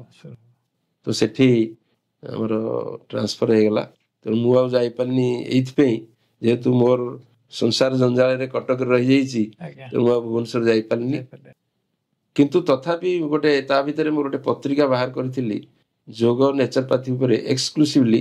ଏଟା ହଉଛି ଡ୍ରଗଲେସ୍ ପତ୍ରିକା ଗୋଟେ, ସର୍ଭେ ସନ୍ତୁ ନିରାମୟ। ଏବଂ ସେଇ ପତ୍ରିକା ମାଧ୍ୟମରେ ମଧ୍ୟ ମୋର ଯଥାସମ୍ଭବ ଭଗବାନଙ୍କର ବାଣୀ ଗୋଟେ ରହିବ, ଫଟୋଟି ମଧ୍ୟ ରହେ। ଏବଂ ଭଗବାନଙ୍କର ଯୋଉ ଲେଖା ସବୁ ରହିଛି, ଅନ୍ନମ ବ୍ରହ୍ମମ ଜାଣିଥିବେ ଗୋଟେ ବହି ଅଛି, ସେ ଅନ୍ନମ ବ୍ରହ୍ମରୁ ଗୋଟେ ଏକ୍ସଟ୍ରାକ୍ଟ କରିକି ତା ଭିତରେ ଟ୍ରାନ୍ସଲେସନ କରିଦିଏ। ଗୋଟେ ଚୀନା କଥା ଯୋଉଟା ଅଛି, ସେଥିରୁ ମଧ୍ୟ ଗୋଟେ ଗୋଟେ ଷ୍ଟୋରି ଦିଏ। ତା ମାନେ ପ୍ରଭୁ ଚାହୁଁଛନ୍ତି ଯେ ମୁଁ ଯୋଉଠି ରହିଲେ ମଧ୍ୟ ପ୍ରଭୁଙ୍କ ବିଷୟରେ ନିଶ୍ଚୟ କିଛି କହିବି। ଏଇଟା ମୋର ଧର୍ମ ଏବଂ କର୍ମ ମଧ୍ୟ ହେଇଗଲା ସେଥିରେ। ସବୁ ଓଡ଼ିଶାର ବିଭିନ୍ନ ଜାଗାରେ ମୁଁ ଯାଇ ସେ ସଚେତନତା ସୃଷ୍ଟି କରିଛି। ସ୍କୁଲ, କଲେଜ, ବିଭିନ୍ନ ପ୍ରକାର NGO ର ଯୋଉ କ୍ଲବ ଥାଏ ଭଗବାନ ସେ ଆଉ ଗୋଟେ କର୍ମକ୍ଷେତ୍ରକୁ ମତେ ପଠେଇଲେ। ସୋ ସେଇ ଜାଗାରେ ଯୁବକ ମାନଙ୍କୁ ଆୱାରନେସ୍ କରିବା ପାଇଁ ଇଭିନ୍ ବୟସ୍କ ବି ଥାନ୍ତି ଯେ ଆପଣଙ୍କର ସ୍ୱାସ୍ଥ୍ୟଟା କେମିତି ଠିକ ରହିବ ବିନା ଔଷଧରେ। ଏ ବି ଗୋଟେ ବହୁତ ଜିନିଷ କାହିଁକି ମୁଁ ଅନୁଭବ କଲି ଯେ ପ୍ରକୃତରେ ଆମେ ଯଦି ବାବା କହୁଛନ୍ତି ତମେ ପ୍ରାର୍ଥନା କର, ଆମେ କେମିତି ପ୍ରାର୍ଥନା କରିବା? ଚକା ପକେଇ ବସିଲେ ତ? ଆମେ ଯଦି ଚକା ପକେଇକି ବସି ପାରୁନେ, ପ୍ରାର୍ଥନା କରିବା ପାଇଁ ଉପଯୁକ୍ତ କ୍ଷେତ୍ର ଆମ ପାଖେ ରହୁନି, ପ୍ରାର୍ଥନା କେମିତି କରିବା? ଡାକିବା କେମିତି? ଆମେ ସିଧା ବସି ପାରୁନୁ କାରଣ ଆମ ଅଣ୍ଟାଟା ନଇଁ ଯାଉଛି, ତ ପ୍ରାର୍ଥନାଟା ଠିକ ମାର୍ଗରେ ଯିବନି। ତ ସେଥିପାଇଁ ଶରୀର ମାଧ୍ୟମ ଖଳୁ ଧର୍ମ ସାଧନ, ଇଏ ହେଲା ମୂଳ ଜିନିଷ। ଆମର ପ୍ରଥମ କର୍ତ୍ତବ୍ୟ ହଉଛି ଶରୀରଟାକୁ ଶୋଧନ କରିବା, ଅନ୍ତଃଶୋଧନ ଯୋଉଟାକୁ କୁହାଯାଏ। ଅନ୍ତଃଶୋଧନ ହେଲା ପରେ ବାହ୍ୟ ଶୋଧନ ଆମେ କରୁଛେ। ସେଇ ଅନ୍ତଃଶୋଧନ ଭିତରୁ ଆମର ସବୁ ପ୍ରକାର ଜିନିଷ ବାହାରି ପାରିବ। ଆମେ ପ୍ରଭୁଙ୍କୁ ଡାକି ପାରିବା, ଠିକ ଭାବରେ ଧ୍ୟାନ କରିପାରିବା, ପ୍ରାର୍ଥନା କରିପାରିବା, ପ୍ରଭୁଙ୍କୁ ସ୍ମରଣ କରିପାରିବା ସବୁବେଳେ। ତେଣୁ ସେଥିପାଇଁ ପ୍ରଥମେ ଆମ ଶରୀରଟାକୁ ସୁସ୍ଥ ରଖିବା ଦରକାର। ଏଇ ହେଲା ଯୋଉ ପତ୍ରିକା, ତାର ମର୍ମ ହେଲା ଏଇଆ ଯେ ପ୍ରଥମେ ତମ ନିଜ ଶରୀରଟାକୁ ଠିକ ରଖ, ତାପରେ ତମେ ଯାହା ଚାହୁଁଛ କର। ତ ସେ ସମୟରେ ମୁଁ ଭାବୁଛି ସ୍ୱାମୀ ବୋଧେ ମତେ ଆଉ ଗୋଟେ ଗୁରୁ ଦାୟିତ୍ୱ ଦେଇଦେଲେ ଏବଂ ତା ଦ୍ୱାରା ଆପଣ ଜାଣିଥିବେ ଗୋଟେ ଆୟୁଷ ମିନିଷ୍ଟ୍ରି ଅଛି ଏବେ ଯୋଉଟା କରାଯାଇଛି, ତାକୁ କହନ୍ତି ବିକଳ୍ପ ଚିକିତ୍ସା। ବିକଳ୍ପ ଚିକିତ୍ସା। ସେ ବିକଳ୍ପ ଚିକିତ୍ସା ଅର୍ଥ ପ୍ରଥମେ ଆମେ ଏଲୋପାଥିକ ଯାଉଛେ, ଯାହା କିଛି ହଉଛି ଆମେ ଏଲୋପାଥିକ ଚିକିତ୍ସାରେ ଯାଉଛେ କାରଣ ଆମର ପୂର୍ଣ୍ଣ ବିଶ୍ୱାସ ଅଛି ଏଲୋପାଥିକ ଚିକିତ୍ସା କଲେ ଆମର ଭଲ ହେଇଯିବ। କିନ୍ତୁ ଆଉ ଗୋଟେ ଚିକିତ୍ସା ଅଛି ଯୋଉଟା କି ବହୁ ପୁରାତନ, ଆୟୁର୍ବେଦିକ ଠୁ ଆରମ୍ଭ କରି ଆୟୁର୍ବେଦିକ, ଯୋଗ, ନେଚୁରୋପାଥି, ସିଦ୍ଧ, ଏସବୁ ଚିକିତ୍ସା, ହୋମିଓପାଥିକ, ୟାକୁ ଆମେ ଭୁଲି ଯାଉ। ତେଣୁ ଏଇଟା ଯେତେବେଳେ ଭାରତ ସରକାରଙ୍କର ଆରମ୍ଭ ହେଇଗଲା, ତ ଆମର ରାଜ୍ୟରେ ଓଡ଼ିଶାରେ ବିଭିନ୍ନ ଜାଗାରେ ଏଇ କାର୍ଯ୍ୟକ୍ରମ କରିବା ପାଇଁ ଆମର ନ୍ୟାସନାଲ ଇନଷ୍ଟିଚ୍ୟୁଟ ଅଫ ନେଚୁରୋପାଥି ବୋଲି ଗୋଟେ ଥାଏ, ଅଟୋନୋମସ୍ ବଡି ଭାରତ ସରକାରଙ୍କର, ପୁନେରେ ଥାଏ। ତ ତା ଦ୍ୱାରା ମୁଁ ରାଜ୍ୟର ଗୋଟେ ଷ୍ଟେଟ କୋଅର୍ଡିନେଟର ଭାବେ ମତେ ସେଠି ଆପଏଣ୍ଟମେଣ୍ଟ କରାଗଲା। ଆମ ରାଜ୍ୟରେ ଯେତେ ପ୍ରକାର କାର୍ଯ୍ୟକ୍ରମ କରାଯିବ ସେ ଦାୟିତ୍ୱ ମୋର, ମୁଁ ତାକୁ ଅର୍ଗାନାଇଜ କରିବି।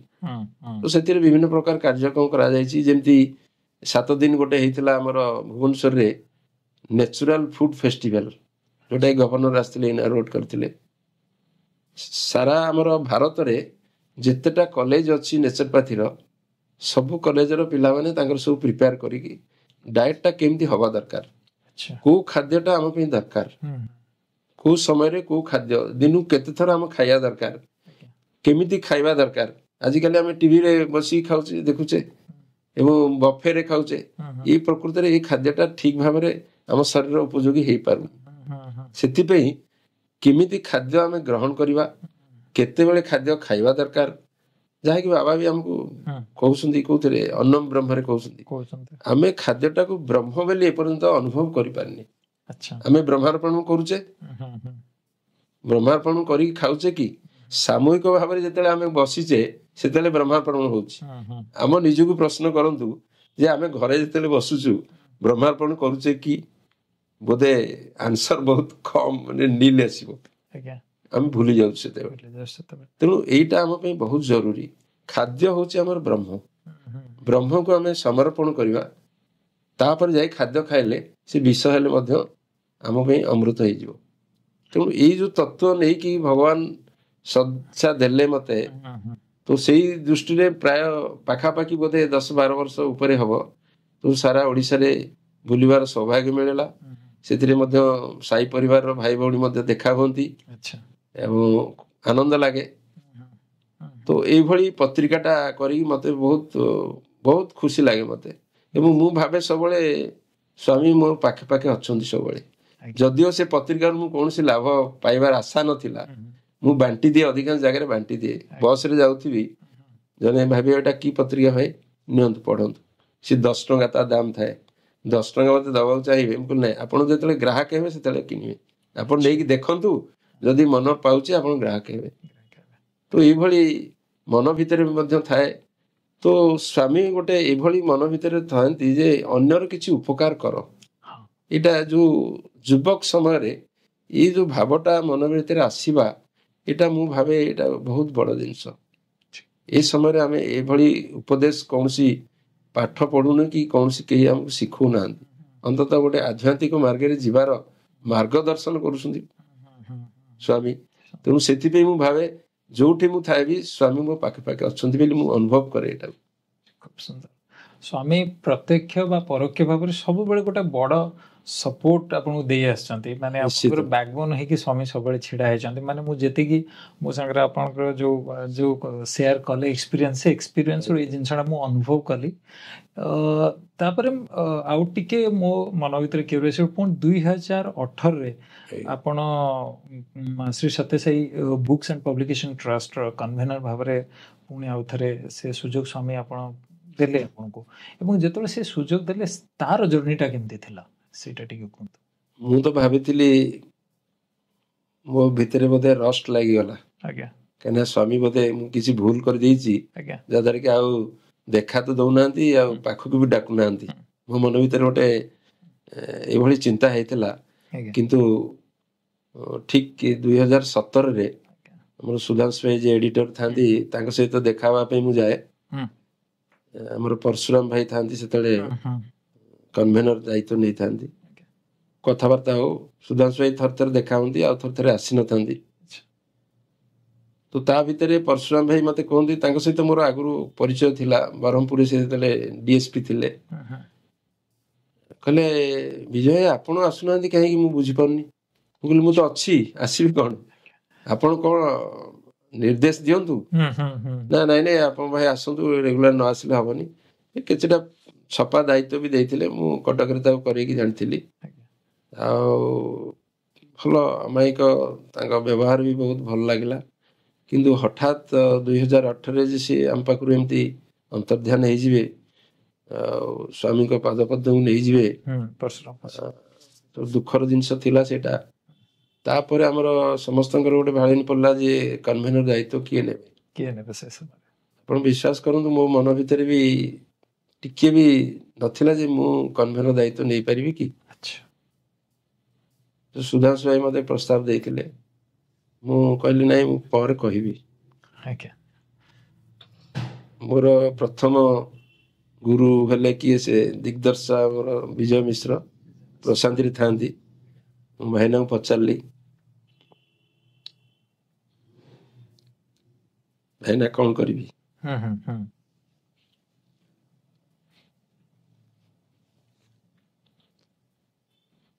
ଏଭଳି ଗୁରୁ ଦାୟିତ୍ୱ ପୁଣି ଆସୁଛି ମୋ ପାଖକୁ, ଭଗବାନଙ୍କର କି କୃପା ମୁଁ ଜାଣିନି। କଣ କରିବି ମତେ କୁହନ୍ତୁ। ସିଏ ମତେ ତାଙ୍କ ଭାଷାରେ କହିଲେ, ସେ ଟିକେ ବ୍ରାହ୍ମଣ, ଆପଣ ଜାଣିଥିବେ ରାଗିଲେ କେମିତି କୁହନ୍ତି, ତମେ କେସ୍, ତମେ କେସ୍, ଭଗବାନଙ୍କର ଅର୍ଡର ଏଇଟା, ତମର କିଛି କହିବାର ଅପସନ ନାହିଁ, you just carry out the order. ମୋ ମନରେ ଗୋଟେ ଏତେ ଆଶ୍ୱାସନ ଦେଲେ, ଗୋଟେ ପ୍ରକାର ଡିଭାଇନ ଆସ୍ୟୁରାନ୍ସ ଥିଲା। ମୁଁ ତ ଭାବିନଥିଲି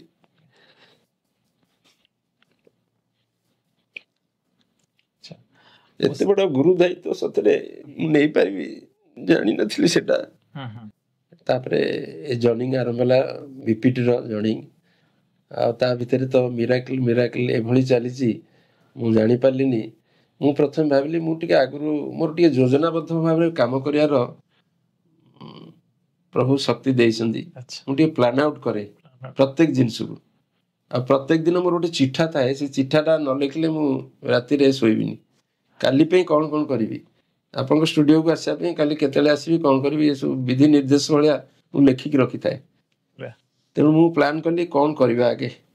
ମୋର ଗୋଟେ ଲକ୍ଷ୍ୟ ଥିଲା ଯେ ଆମେ ଗୋଟେ ପରିବେଶ ସୃଷ୍ଟି କରିବା ଆଗେ, ବିପିଟିର ଯୋଉ ଗୋଟେ ଶାନ୍ତ ପରିବେଶ, ସମସ୍ତେ ଶାନ୍ତି ଭାବରେ କାମ କରିବେ, ସମସ୍ତଙ୍କ ମନରେ ଶାନ୍ତ ମନରେ ରହିବେ ସବୁ।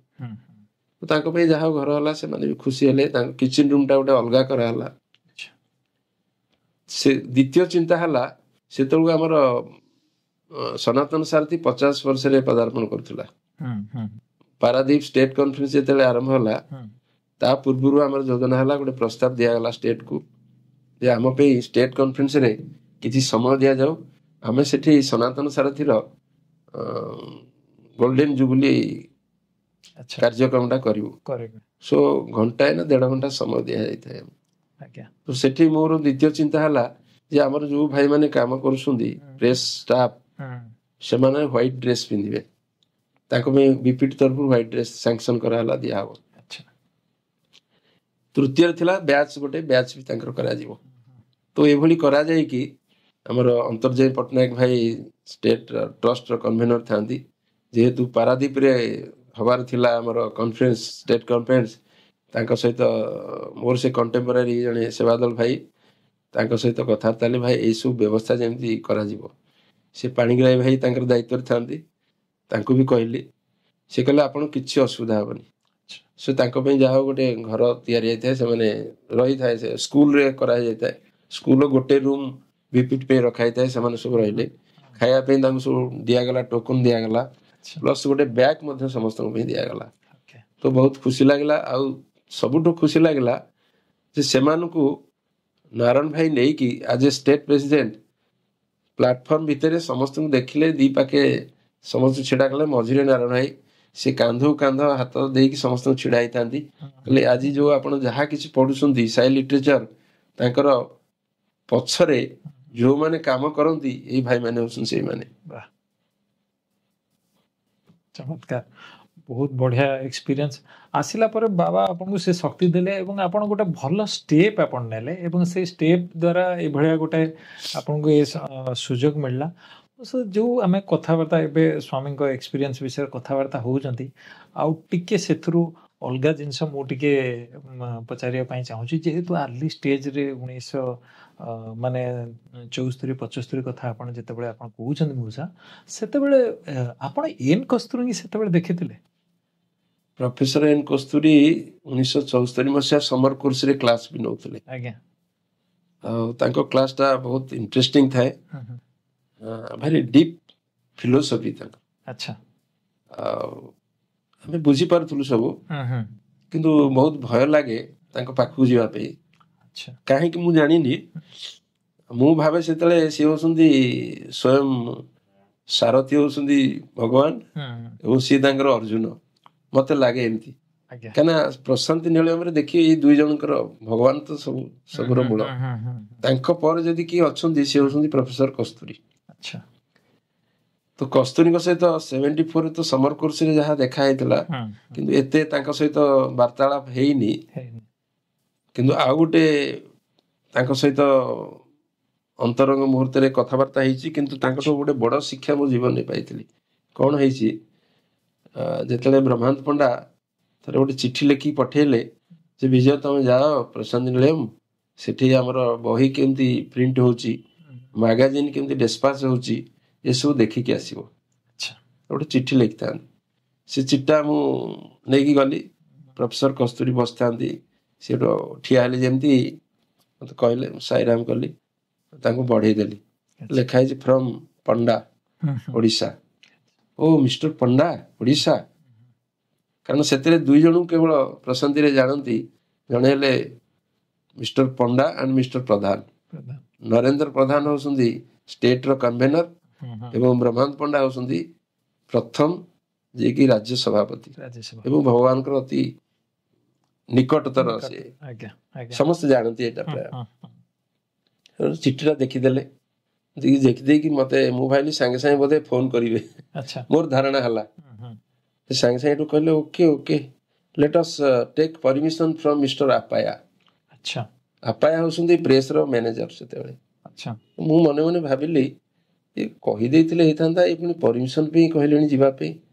ଏଠୁ ସିଏ ଆଗେ ଆଗେ ଗଲେ, ମୁଁ ପଛେ ପଛେ ଯାଉଥାଏ, କିନ୍ତୁ ମୋ ମନ ଭିତରେ ବିଭିନ୍ନ ପ୍ରକାର ଦ୍ୱନ୍ଦ୍ୱ ଆସୁଥାଏ ଯେ ଫୋନ କରି କହିଦେଇଥାନ୍ତେ, କାହାକୁ ଚିଠିଟା ପଠେଇ ଦେଇଥାନ୍ତେ ଗୋଟେ ଫରୱାର୍ଡ କରିକି, ଗୋଟେ ଯାଉଛନ୍ତି ନିଜେ। ମୁଁ ବୁଝିପାରୁନି ତାଙ୍କ ଭିତରେ କ'ଣ ଭଗବାନ କିଭଳି ଶକ୍ତି ଦେଇଛନ୍ତି। ଅହମ ଶୂନ୍ୟ ଲୋକ ଜଣେ, ଏତେ ବଡ଼ ଲୋକ ଅହମ ଶୂନ୍ୟ, ଏଇଟା ମୁଁ ବେଶୀ ଆଘାତ ଦେଇଥିଲା। ମୁଁ ଦେଖିଲି ପ୍ରକୃତରେ ଏଇ ଗୁଣଟା ପ୍ରଭୁ ଆମକୁ କିଛି ଦିଅନ୍ତେ କି କୋଉ ବାଟରେ, ମହାନ ଗୁଣ, ପୁରା ହମ୍ବଲ, ଡାଉନ୍ ଟୁ ଆର୍ଥ। ସେ ହମ୍ବଲ ହବା ତ ପ୍ରଶ୍ନ ଉଠୁନି ଆମର, କିନ୍ତୁ କିଛି କିଛି ଅଂଶରେ ଟିକେ ଦେଇଥିଲେ ହେଲେ ତ ଟିକେ ହେଇଥିଲେ ଆମେ ପାରି ହେଇଯାଆନ୍ତେ। ସବୁ ଗଲୁ ସେଠିକି ଏବଂ ତାଙ୍କ ପଚାରିଲେ ଯେମିତି ସିଏ ବରଂ ଆଙ୍କ ପାଖରେ ଆସି କସ୍ତୁରୀଙ୍କ ପାଖରେ ସାଇରାମ ସାଇରାମ ସାଇରାମ ସିଏ କେବଳ ମନା କରିପାରିବେ କେବେ ଆଜ୍ଞା କହିଲେ ତାପରେ ଆସିଲି ତାପରେ ଟ୍ରେନିଂ ନେଇକି ଆସିଲି ଇଏ ଗୋଟେ। ଦ୍ୱିତୀୟରେ ଆଉ ଥରେ ବି ମୋତେ ସୁଯୋଗ ମିଳିଥିଲା ପ୍ରଭୁଙ୍କ ସେଇ ବୋଧେ ମୋର ରଷ୍ଟ ଲାଗି ଯାଇଥିଲା ବୋଧେ ଶରୀରରେ କିଛି ଗୋଟେ ଚିଠି ଆସିଥିଲା ଯେ ପ୍ରେସ୍ ମୁଁ କିଛି ଦିନ ପରେ ବନ୍ଦ କରିଦେଇଥିଲି। କଲା ପରେ ମୋତେ ନରେନ୍ଦ୍ର ପ୍ରଧାନ ଲେଖି ଦେଇଥିଲେ ଗୋଟେ ଚିଠି ତାଙ୍କ ନାଁ ହଉଛି ଏ ସୁରି ସେତେବେଳେ ଆଡମିନିଷ୍ଟ୍ରେଟିଭ ଇଏରେ ଥିଲେ ସେ ସେଠୁ ଚିଠି ସେଠୁ ଆସିଲା ଗୋଟେ ଯେ whenever you are coming to Prashanti meet the undersigned for your engagement ଏକ ସୁରି। କିନ୍ତୁ ମୋର ଦୁର୍ଭାଗ୍ୟ କାରଣ ସଂସାର ଯାତ୍ରାରେ ମୁଁ ଅଛି ଛାଡିକି ଯାଇପାରୁନି କାରଣ ମୁଁ ଭାବେ ଏଇଟା ବୋଧେ ମୋ ପାଇଁ କର୍ତ୍ତବ୍ୟ ମୁଁ ଫ୍ରି ହେଇପାରିନି ବୋଧେ କି ମୋର ସମୟ ଆସିନି ସେଥିପାଇଁ ମୁଁ ଆଉ ଯାଇପାରିଲିନି ସେ ସୁଯୋଗ ମଧ୍ୟ ହରେଇଲି। ଏବଂ ଶେଷରେ ଯୋଉ 2017 କଥା କହୁଛନ୍ତି ବା 18ରେ ଏ ବିରାଟ ଦାୟିତ୍ୱ ମତେ ଦିଆଗଲା ସେଇଠି ପ୍ରଭୁ ଯେତେ କରୁଣା ଥିଲା ସବୁ ଯାକ ବୋଧେ ଓଜାଡି ଦେଲେ ମୋ ଉପରେ। ତେଣୁ ପୁଣି ଆଉ ଥରେ କନେକ୍ଟ ହେଇକି ଅଛି ଭଗବାନଙ୍କ ଇଏରେ। ଆଉ ଏବେ ବି ମୁଁ ଚିନ୍ତା କରୁଛି ମୋର ଜୀବନ ଥିବା ପର୍ଯ୍ୟନ୍ତ ଅନ୍ତତଃ ଏଇ ସେବାରେ ନିବୃତ୍ତ ରହିବି ମୁଁ। ଏନ୍ କସ୍ତୁରୀଙ୍କ ସହିତ ଯୋଉ ଏକ୍ସପିରିଏନ୍ସ ଥିଲା ଆମକୁ ବି ସେଥିରୁ ବହୁତ ଜିନିଷ ଶିଖିବାକୁ ପ୍ରକୃତରେ ଆମକୁ ମିଳିଲା। କାରଣ ଏନ୍ କସ୍ତୁରୀଙ୍କର ଯୋଉ ଆପଣ କହୁଥିଲେ କେତେ ହମ୍ବଲ କେତେ ୱେଲ୍ ବିହେଭ୍ଡ ଆଉ ସିଏ ଯୋଉ ଜିନିଷଟା ଅନାୟାସରେ କରିପାରିଥାନ୍ତେ କିନ୍ତୁ ଜଣେ ଯିଏ ଇନଚାର୍ଜ ଅଛି ତାଙ୍କଠାରୁ ସିଏ ପରମିଶନ ନେଉଛନ୍ତି ସେଇ ଜିନିଷ ପାଇଁ। ଖୁବ ସୁନ୍ଦର ଅନୁଭୂତି। ମଉସା ଆଉ ଗୋଟେ ଜିନିଷ ମନକୁ ଆସୁଛି ବ୍ରହ୍ମାନନ୍ଦ ଅଜାଙ୍କ ସହ ଆପଣଙ୍କର କିଛି ଅନୁଭୂତି ଅଛି କି? ଅନୁଭୂତି ସେ ତ ଓଡ଼ିଶାର ବୋଧେ ପ୍ରଥମ ଅନୁଷ୍ଠାନ ଆରମ୍ଭ ହେବା ପରେ ସେ ପ୍ରଥମ ସଭାପତି ଏବଂ ସମସ୍ତଙ୍କ ହୃଦୟରେ ସେ ବାସ କରି ଯାଇଛନ୍ତି ଭଗବାନଙ୍କ ସହିତ।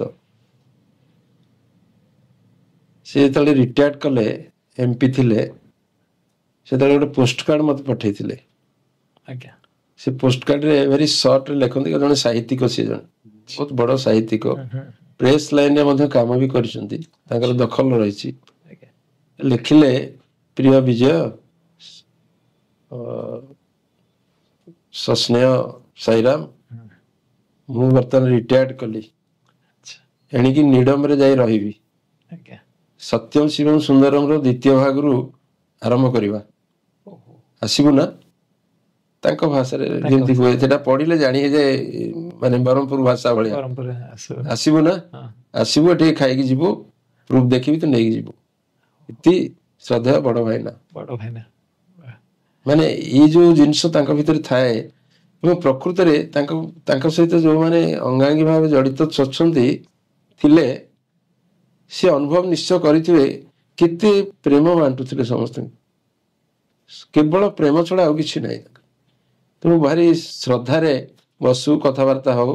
ଆଉ ସବୁଠୁ ମଜା କଥା ଯୋଉ କହନ୍ତି ମାନେ ଏତେ ଇଣ୍ଟିମେସି ଯେମିତି ସ୍ୱାମୀଙ୍କ ସହିତ ସମର କୋର୍ସରେ ଯେମିତି ଗୋଟେ ଇଣ୍ଟିମେସି ଆସିଯାଏ ଯେମିତି ଷ୍ଟୁଡେଣ୍ଟ ମାନେ ସ୍ୱାମୀ କେବେ ଭଗବାନ ବୋଲି ଭାବି ପାରନ୍ତିନି। ମୁଁ ଭାବୁଛି ଆମର ଷ୍ଟେଟ ପ୍ରେସିଡେଣ୍ଟ ତ ଅଛନ୍ତି ନିଜେ ଜଣେ ଷ୍ଟୁଡେଣ୍ଟ ଥିଲେ ସେ କେବେ ସ୍ୱାମୀ କି ଜଣେ ଭଗବାନ ବୋଲି ଭାବୁନଥିବେ କାହିଁକିନା ସଖା ଇଜ ଏ ଫ୍ରେଣ୍ଡ। ସେମିତି ଭାଇନାଙ୍କ ପାଖରେ ବସିଲା ବେଳେ ମୁଁ ଭୁଲିଯାଏ ଯେ ସିଏ ରାଜ୍ୟ ସଭାପତି ଏବଂ ଆମର ନବସ୍ୟ କିନ୍ତୁ ଗୋଟେ ସାଙ୍ଗ ହିସାବରେ ଆମେ କଥାବାର୍ତ୍ତା ହଉ ଚାଲୁ ଏବଂ ସିଏ ମଧ୍ୟ ମଜା ମଜା କଥା କହନ୍ତି। ଥରେ କହୁ କହିଲେ ଆରେ ଆଜିକାଲି ରାଜନୀତି କଣ କରୁଛନ୍ତି? ଆମେ ସବୁ ରାଜନୀତି କରୁଥିଲୁ ସେତେବେଳେ। ବୋଲି କେମିତି କରୁଥିଲେ ନା ଆମର ଅପୋଜିଟ ପାର୍ଟି ଯେତେବେଳେ ସଭା ସମିତି କରନ୍ତି ଆମେ ମଝିରେ 2-3 ଜଣ ଯାଇ ପହଞ୍ଚି ଯାଉ 2-3 ମିନିଟ ଭିତରେ ଦେଖିଲା ସେ ସଭା ଭଙ୍ଗ ହେଇଯାଏ ସବୁ ଯିଏ ଯୁଆଡେ ଛତ୍ର ହେଇକି ପଳେଇ ଯାଆନ୍ତି। କାହିଁକି ନା ଗୋଟେ ସାପୁଆ କାଳକୁ ମୁଁ ନେଇଥାଏ ପାଖରେ ଏଇଟା ତାଙ୍କ ନିଜ ମୁହଁରୁ ସେ କହିଲେ ଗୋଟେ ବ୍ୟାଗରେ ସାପଟେ ନେଇକି ଯାଇଥିବ 2-3ଟା ସାପ ସେ କେଳା ତାକୁ ଆସ୍ତେ ଆସ୍ତେ ଖୋଲିଦେବ ଏବଂ ଦୌଡ଼ିବା ସାପ କହିକି ଯିଏ ଯୁଆଡେ ସବୁ ପଳେଇଯିବେ ସଭା ତାଙ୍କର ଭଙ୍ଗ ହେଇଗଲା। ମାନେ ଏତେ ମଜା କଥା କୁହନ୍ତି ଆଉ କହିହବନି। ସମସ୍ତଙ୍କ ସହିତ ଯାହା ସହିତ ମିଶନ୍ତି ସେ ଭାରି ମଜାଳିଆ ଲୋକ। ସେଇ ଯୋଉ ତାଙ୍କୁ ଯିଏ ଚିହ୍ନିଥିବ ପ୍ରକୃତରେ ନିବିଡ଼ ଭାବରେ ସିଏ ଜାଣିପାରିବ ତା ଛଡା ତାଙ୍କର ପର୍ଟିକୁଲାରଲି ସେ ପିନ୍ଧନ୍ତି ଗୋଟେ ଲୁଙ୍ଗି, ଗୋଟେ ଗାମୁଛା। ସେ ଗାମୁଛା ଲୁଙ୍ଗି କଟକରେ ତାକୁ ନେଇକି ଯାଏ ମଝିରେ ମଝିରେ 6 ମାସରେ ଥରେ ଲେଖେ। ପଖାଳ ଫକାଳ ଖାଇକି ତାଙ୍କ ଘରୁ ଆସୁ। ବହୁତ ଇଏ ଲାଗେ, ବହୁତ ମାନେ ସେଇଟା ମଧ୍ୟ ମୋ ପାଇଁ ବହୁତ ଗୁରୁତ୍ୱପୂର୍ଣ୍ଣ ଥିଲା। କାରଣ ତାଙ୍କ ସହିତ ମିଶିବା ଏବଂ ତାଙ୍କର ଜ୍ଞାନରୁ କିଛି ଆମକୁ ସିଏ ବାଣ୍ଟନ୍ତି, ସେଇ ଜ୍ଞାନ ଆହରଣ କରିବା ସମସ୍ତଙ୍କ ଭାଗ୍ୟରେ ନଥାଏ। ତେଣୁ ସିଏ ବହୁତ ଜିନିଷ ଶିଖେଇଛନ୍ତି ମତେ, ପ୍ରେସ୍ ବିଷୟରେ ବି ବହୁତ ଶିଖେଇଛନ୍ତି। ଇଏ କିଛି ଅନ୍ତରଙ୍ଗ ଥିଲା ତାଙ୍କ ସହିତ ମୋର। ଭାରି ମଉସା ଅମାୟିକ ଏବଂ ଭାରି ଆତ୍ମୀୟତା, ଯୋଉ ବହୁତ ଚିଠିର 2 ଧାଡି ଆପଣ କହିଲେ ମତେ ବହୁତ ଛୁଇଁଥିଲା। ବହୁତ ଆତ୍ମୀୟତା। ମାନେ ମୁଁ ତ ଆମେ ତ ବ୍ୟକ୍ତିଗତ ରୂପରେ ଅଜାଙ୍କୁ ଭେଟିନୁ, ବଟ୍ ଯେତେବେଳେ ଶୁଣିଛୁ ଆମେ ସମସ୍ତଙ୍କ ଠାରୁ, ପୂଜ୍ୟ ସୁଧାଂଶୁ ମଉସା, ଅନ୍ତର୍ଯ୍ୟାମ ମଉସା, ଆପଣ ଯେତେବେଳେ ଆମେ ସବୁ ଶୁଣିଲୁ ତା ବିଷୟରେ ହରେକୃଷ୍ଣ ମଉସାଙ୍କ ଠାରୁ, ସମସ୍ତେ କିଛି ନା କିଛି କହିଛନ୍ତି। ମାନେ ଗୋଟେ ପୁଣ୍ୟାତ୍ମା ଅଜା ଥିଲେ। ସବୁବେଳେ ଏଇ ଜିନିଷ ଅନୁଭବ ମତେ ହଉଛି। ମାନେ ସମସ୍ତଙ୍କୁ ଖୁସି ମିଜାଜରେ ରଖିବା, ଆଜ୍ଞା ସମସ୍ତଙ୍କ ସାଥିରେ ମିଶିଯିବା, ଆଜ୍ଞା ଇଏ ଗୋଟେ ମୋର ଏବେ ବି ମନେ ପଡୁଛି। ଗୋଟେ ଆଜ୍ଞା ଢେଙ୍କାନାଳର ଗୋଟେ କାମାକ୍ଷାନଗର ପାଖରେ ଗୋଟେ ଆମର ୱାଟର ପ୍ରୋଜେକ୍ଟ କାମ ହଉଥାଏ। ସେଇ କାମରେ ଆମେ 3 ଜଣ ଯାଉଥିଲୁ। ଗୋଟେ ଫ୍ୟାଟ ଗାଡି, ସେତେବେଳେ ନରେନ୍ଦ୍ର ପ୍ରଧାନଙ୍କର ଗୋଟେ ଫ୍ୟାଟ ଗାଡି ଥାଏ। ପଛରେ ବ୍ରହ୍ମାନନ୍ଦ ପଣ୍ଡା, ନରେନ୍ଦ୍ର ପ୍ରଧାନ, ମୁଁ ଆଗରେ ବସିଛି, ଡାହାଣ ପାଖେ ଚାଳକ ଗାଡିର। ଆଚ୍ଛା କିଛି ବାଟ ଯାଇଛୁ, ମୁଁ ସେତେବେଳେ ଟିକେ ପତଳା ଥିଲି।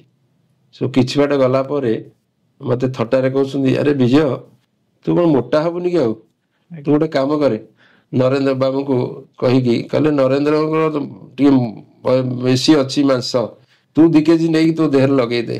ଏଇ ଯୋଉ ମଜାଳିଆ କଥା କହିବା ଏବଂ ଆମକୁ ସିଏ କିଭଳି ଟାଣି ନେଇଛନ୍ତି ମନେ ମନେ, ଏଇ ଜିନିଷ ସିଏ ତାଙ୍କ ସ୍ତର କୋଉଠି, ଆମେ କୋଉଠି, କିନ୍ତୁ ସିଏ ଆମକୁ ଅତି ନିଜର ଭଳି ଭାବନ୍ତି। ଏଇଟା ସବୁଠୁ ସ୍ମରଣୀୟ। ମୁଁ ମାନେ ହୃଦୟ ଭିତରେ ଏମିତି କେତେଟା ମାନେ ଅନ୍ତରଙ୍ଗ ମୁହୂର୍ତ୍ତ ଏବେ ବି ମନେ ଅଛି ସବୁ ଗୋଟେ ଗୋଟେ ଜିନିଷରେ। ବହୁତ ଖୁସି ଲାଗେ। ଆଉ ସେ ଦେଖିଦେଲେ ତାଙ୍କୁ କାହିଁକି ମନଟା ବହୁତ ଖୁସି ଲାଗେ ତାଙ୍କର। ବହୁତ ବଢିଆ, ମାନେ ସୁନ୍ଦର ବ୍ୟକ୍ତିତ୍ୱ ଏବଂ ଜଣେ ମାନେ ଆତ୍ମୀୟତାରେ ଭରା ନିଶ୍ଚୟ। ଏତେ ବଡ ପୋଷ୍ଟ, ଏତେ ଇଏ ରହିଲେ ମଧ୍ୟ ମନ ସାରା ଓଡିଶା ବି ତାଙ୍କୁ ଝୁରୁଛନ୍ତି ବର୍ତ୍ତମାନ। ପ୍ରଶାନ୍ତ ନିଳୟରେ ମଧ୍ୟ ତାଙ୍କୁ ଭଲ ଭାବରେ ଜାଣିଛନ୍ତି। ଯୋଉମାନେ ପୁରୁଖା କାର୍ଯ୍ୟକର୍ତ୍ତା ଅଛନ୍ତି, ସେମାନେ ବି ତାଙ୍କୁ ନିଶ୍ଚୟ ଝୁରୁଛନ୍ତି ଏବେ।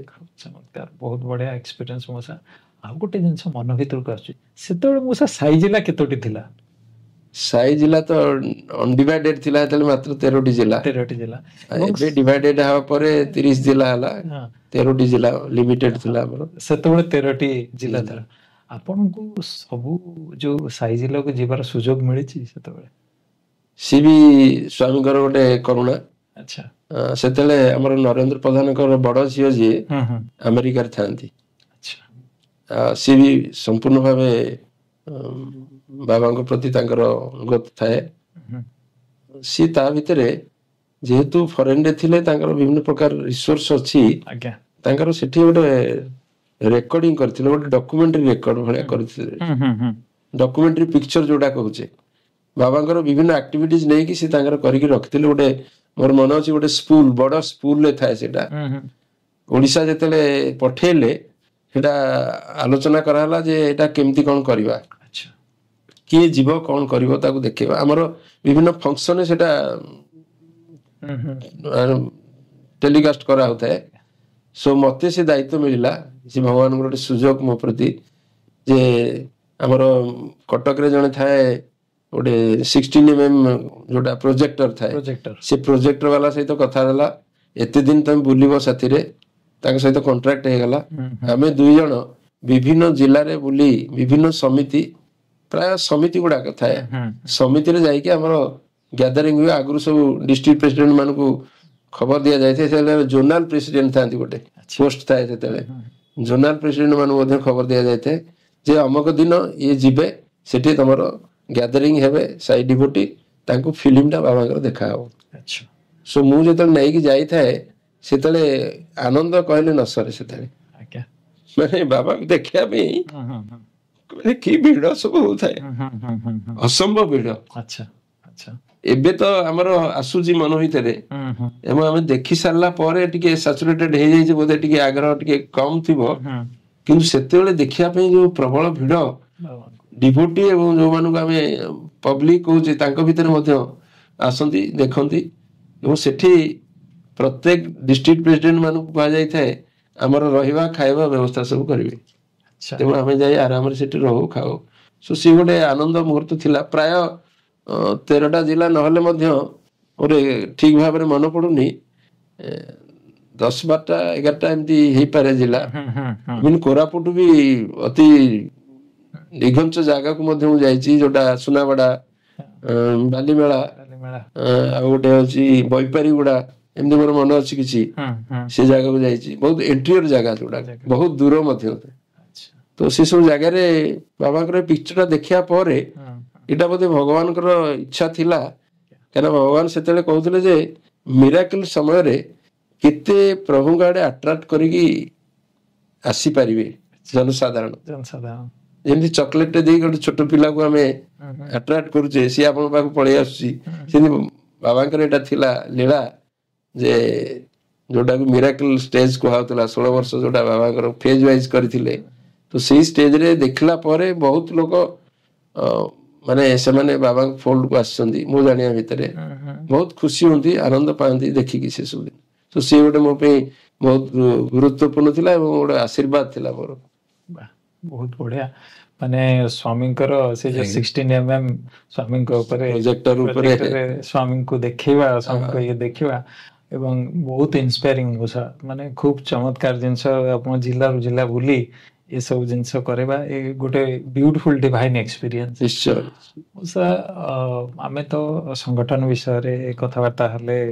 Shri Satya Sai books and publication trust रो जर्नी ऊपर हमें कथबार्ता हले आपनकर केमती रहला आपन टिके व्यक्तिगत जीवन विषय कहतु माने पारिवारिक जीवन विषय कहतु पारिवारिक कौन कहबी माने जो कहते फतुरांद गोटे कही ददरा ना ददरा नाटा गोटे नई भितर जो जाऊ अधा बुड़ुव अधा पुणी रही जाऊ पानी पशि जाऊ पुणी पानी बाहरी जाऊ सो ये हूँ केवल भगवान का लीला काल छड़ा कि ना मुझे ददरा ना रे बसती क्या पिला दिनु बापा माँ जो रहा कथा पिला माने बापा माँ कोल रही जो आनंदटा सेटा मुझे पाई पार नी बड़ भाई भाउज पाखे रही तथापि जहाँ किसी देइछंदी मु तो केबे कहि परिबिनी जे फुल ठीक टा बट आज मु जहाँ हेछि बा जो अवस्था रे अछि बड़ भाई सेटा अच्छा आशीर्वाद आशीर्वाद अछि द्वितीय जिनस संसार क्षेत्र को जते मु आसिली सेते मु केबे भी भाबिनी जे मोर किसी गोटे अभाव अछि कारण मोर मन अच्छी मोर इकोनॉमिक्स थाए क्राफ्ट कॉलेज पढ़ु थाए तो सेठी जने टीचर हमर कहउथांदी a vehicle is necessary for a doctor but it is luxury for a student तेणु गोटे स्टूडेंट गोटे यूज करिया व्हीकल नॉट नेसेसरी तेणु मोर सेठो गोटे प्रभाव पड़ितला बाबा जोटा कहिसंदी आज सीलिंग ऑन डिजायर मु बोधे से दिन ठो मु ताको अभ्यास रे परिणत करछि कोन मोर जहा किछि अछि आई एम हैप्पी मोर दरकार नै आज एति की खाद्य मिलछि आई एम हैप्पी आज तरकारी एटा अछि आई एम हैप्पी मोर केबे भी किछि दरकार पड़िनी तेणु मु सब बेले स्वामी के मागे जे प्रभु मते शांति रे टिके रखंतु आ जहा देइसंदी मु सेति रे खुशी रे रहे तो सेटा स्वामी पूरण करी आछंदी एवं मोर सहधर्मिणी मध्ये सेति रे सहयोगी जने अच्छा सेति रे कहिवार नै आ पुओ झियो को मु सब बेले मागे भगवान को जे प्रभु सी केते भले रहिबे कोन मु जानिनी किंतु तांको दी जण मनीष भलिया दिनति रहिबे पुओ झियो जोठी संसार करिवे सेठी भले रहंतु तो सेटा मध्य भगवान ताकू मध्य रखिछंती जीवटी बहुत भले अच्छी शेष जीवन रे भगवान एभली माने अपार करुणा दे देले ताको सेवारे निजको मध्य नियोग करिया पई समय देले जोटा कि सकाळू जाउची हमर 10टा 10:30 भितरे मु खाई देक जाए स्कूल पिला भली एवं सेठी दिन जाक प्रभु को सेवारे रही जाए तापर पुणी आसे जहा द्वारा कि मु सुस्थ अछि बेली मु निजो अनुभव करूची एवं मोर मस्तिष्क ठीक काम कर भावुची क्या ब्रेन एक्सरसाइज टा सेठी होची बहुत विभिन्न प्रकार व्यवस्था बुझिया पे जो ब्रेन वर्किंग टा ମୁଁ ଦେଖୁଛି ସେଠି ଭଲ ଲାଗୁଛି ମତେ। ତେଣୁ ମୁଁ ପ୍ରଭୁଙ୍କୁ ଆଉ ଥରେ ପୁଣି ପ୍ରାର୍ଥନା କରୁଛି, ପ୍ରଭୁ ଏଇ ଯୋଉ ସୁଯୋଗ ଦେଇଛନ୍ତି ଶେଷ ଟିକେଟ ସରିବା ପର୍ଯ୍ୟନ୍ତ ଯେମିତି ଏ ସୁଯୋଗଟା ଦେଇଥାନ୍ତୁ। ଏତିକି ମୋର ମାଗୁଣି, ଆଉ ଜୀବନରେ ଆଉ କିଛି ନାହିଁ। ସ୍ୱାମୀଙ୍କ ସହିତ ଚମତ୍କାର ଅନୁଭୂତି, ପାରିବାରିକ ଆପଣ ମାନେ ଜୀବନ ପୁରା ସାଇମୟ ଜୀବନ। ଆଉ ସେଟା ପ୍ରଭୁ କହିବେ। ଆଉ ଯୋଉ ଜିନିଷ ମୁଁ ସ୍ୱାମୀଙ୍କର ଥରେ ଦିବ୍ୟ ସମ୍ଭାଷଣ ଶୁଣିଥିଲି, ସ୍ୱାମୀ ଆନନ୍ଦମ ଆନନ୍ଦମ ଆନନ୍ଦମ, ଆନନ୍ଦ ଏବଂ ସେଇ ଜିନିଷ ଆପଣ ସେଇ ଜିନିଷ ଆପଣଙ୍କ ଜୀବନରେ ଆନନ୍ଦମ ଆନନ୍ଦମ ଆନନ୍ଦମ, ସେ ଜିନିଷ ଖୁବ ଚମତ୍କାର ଏକ୍ସପିରିଏନ୍ସ ମଉସା। ଆଉ ଗୋଟେ ଜିନିଷ ମନ ଭିତରେ ଆସୁଛି ଯେ ସ୍ୱାମୀଙ୍କ ସହିତ ଏମିତି କିଛି ଅନ୍ତରଙ୍ଗ ମୁହୂର୍ତ୍ତ ଯୋଉଟା କି ଆପଣ କେବେ ଭୁଲି ପାରିବେନି। ସ୍ୱାମୀଙ୍କ ସହିତ ତ ସେ ସମର କୋର୍ସରେ ତ ଗୋଟେ ମୋର ଜୀବନରେ ହେଇଥିଲା। ଆଜ୍ଞା ଆଉ ବିଭିନ୍ନ କାର୍ଯ୍ୟକ୍ରମରେ ଯେତେବେଳେ ଆମର ସେବାଦଳ କନଫରେନ୍ସରେ ଯାଏ, ଆଜ୍ଞା ସାମୂହିକ ଭାବେ ହେଇଥିଲା। କିନ୍ତୁ ମୁଁ ସେଟା ଏବେ ଅନୁଭବ କରୁଛି। ଆଚ୍ଛା ସ୍ୱାମୀ ଫିଜିକାଲି ଅଛନ୍ତି ବୋଲି ମୁଁ ଅନୁଭବ କରୁଛି। ଏଇଥିପାଇଁ 3-4ଟି ମିରାକଲ ଏଭଳି ଭାବରେ ହେଇଛି ଆମର ବୁକ୍ସ ପବ୍ଲିକେସନ ଟ୍ରଷ୍ଟ ଦାୟିତ୍ୱ ନେବା ଭିତରେ, ଯୋଉଟା କି ମୁଁ ତ ନିଶ୍ଚିତ କହିବି ସ୍ୱାମୀ ନ ଚାହିଁଥିଲେ ଏ ଜିନିଷ ହେଇପାରନ୍ତା ନାହିଁ। ଆଉ ସେଇଟା ବି ଆମେ ସମସ୍ତେ ସେଇଭଳି ସ୍ୱାମୀଙ୍କ ପାଖରେ ସମର୍ପଣ କରିବା ଉଚିତ। ଆଚ୍ଛା ଆମେ ସେ ସମର୍ପଣ ଭାବଟା ନିହାତି ଦରକାର ଆମକୁ, ଯେ ସମସ୍ତେ ସମର୍ପିତ ଭାବରେ ସେବା କରିବା। ଏଇଟା ହଉଛି ପ୍ରଥମ ମିରାକଲ। ଆମର ଗୋଟେ, ଆପଣ ହଠାତ୍ ମୋର ଟିକେଟ କାଟିଛି ପ୍ରଶାନ୍ତି, ସ୍ୱାମୀ ସ୍ତ୍ରୀ 2 ଜଣ ଆମେ କରିଛୁ, ଅନ୍ୟମାନେ ବି ଯାଉଛନ୍ତି। ମୋର ଜଣେ ବନ୍ଧୁ ପୁରୀର ଦୁଷ୍ମନ୍ତ ସାହୁ ଡିପି ଥିଲେ, ତାଙ୍କର ଫ୍ୟାମିଲି ଟିକେଟ ହେଇଛି, ମୋର ବି ଟିକେଟ ହେଇଛି। ସିଏ ବି କରିଦେଇଥିଲେ ଆଗରୁ। 2 ଦିନ ବାକି ଅଛି, ହଠାତ୍ ଯେ ଡେସ୍ପାଚ ହେଇପାରିବନି, ଆମ ବାଳ ବିକାଶ ଯାଇଛି RMS କୁ, ଆଚ୍ଛା ସେମାନେ କହିଲେ ନାଇଁ ଆମେ ଆକ୍ସେପ୍ଟ କରିବୁନି, ଏଟା ବର୍ତ୍ତମାନ ବନ୍ଦ କରିଦିଆଯାଇଛି। ହଁ ହଁ କହିଲେ କଣ ବନ୍ଦ କରିଦିଆଯାଇଛି? ସେଠୁ ସାଙ୍ଗେ ସାଙ୍ଗେ ଆମର ଭବାନୀ ଭାଇ ଥାନ୍ତି ଅଫିସରେ, 2 ଜଣ ଯାକ ଗଲୁ। Senior superintendent post office Bhubaneswar zone, ଆଜ୍ଞା ତାଙ୍କ ସହିତ ଆଲୋଚନା କଲା ପରେ ସେ କହିଲେ ଯେ ବର୍ତ୍ତମାନ କୋଉଠି କେରଳରେ ଗୋଟେ ସ୍କାମ ହେଇଛି କଣ, ସେଥିପାଇଁ ଇଣ୍ଡିଆର ପ୍ରତ୍ୟେକ ଜାଗାରେ ଯେତେ ପୋଷ୍ଟାଲ ରହିଛି ତାଙ୍କର ଗୋଟେ ସ୍ୱତନ୍ତ୍ର ଅଡିଟ ପାର୍ଟି ଅଛି, ପୋଷ୍ଟାଲ ଅଡିଟ ତାକୁ କହନ୍ତି। ତ ସେମାନେ ଆସିକି ଅଡିଟ କଲା ପରେ ଓଡ଼ିଶାର 13ଟା ପତ୍ରିକାକୁ ବନ୍ଦ କରିଦେଇଛନ୍ତି। ଆଚ୍ଛା କାହିଁକି ନା ଏମାନେ ରେଜିଷ୍ଟର୍ଡ ନୁହନ୍ତି।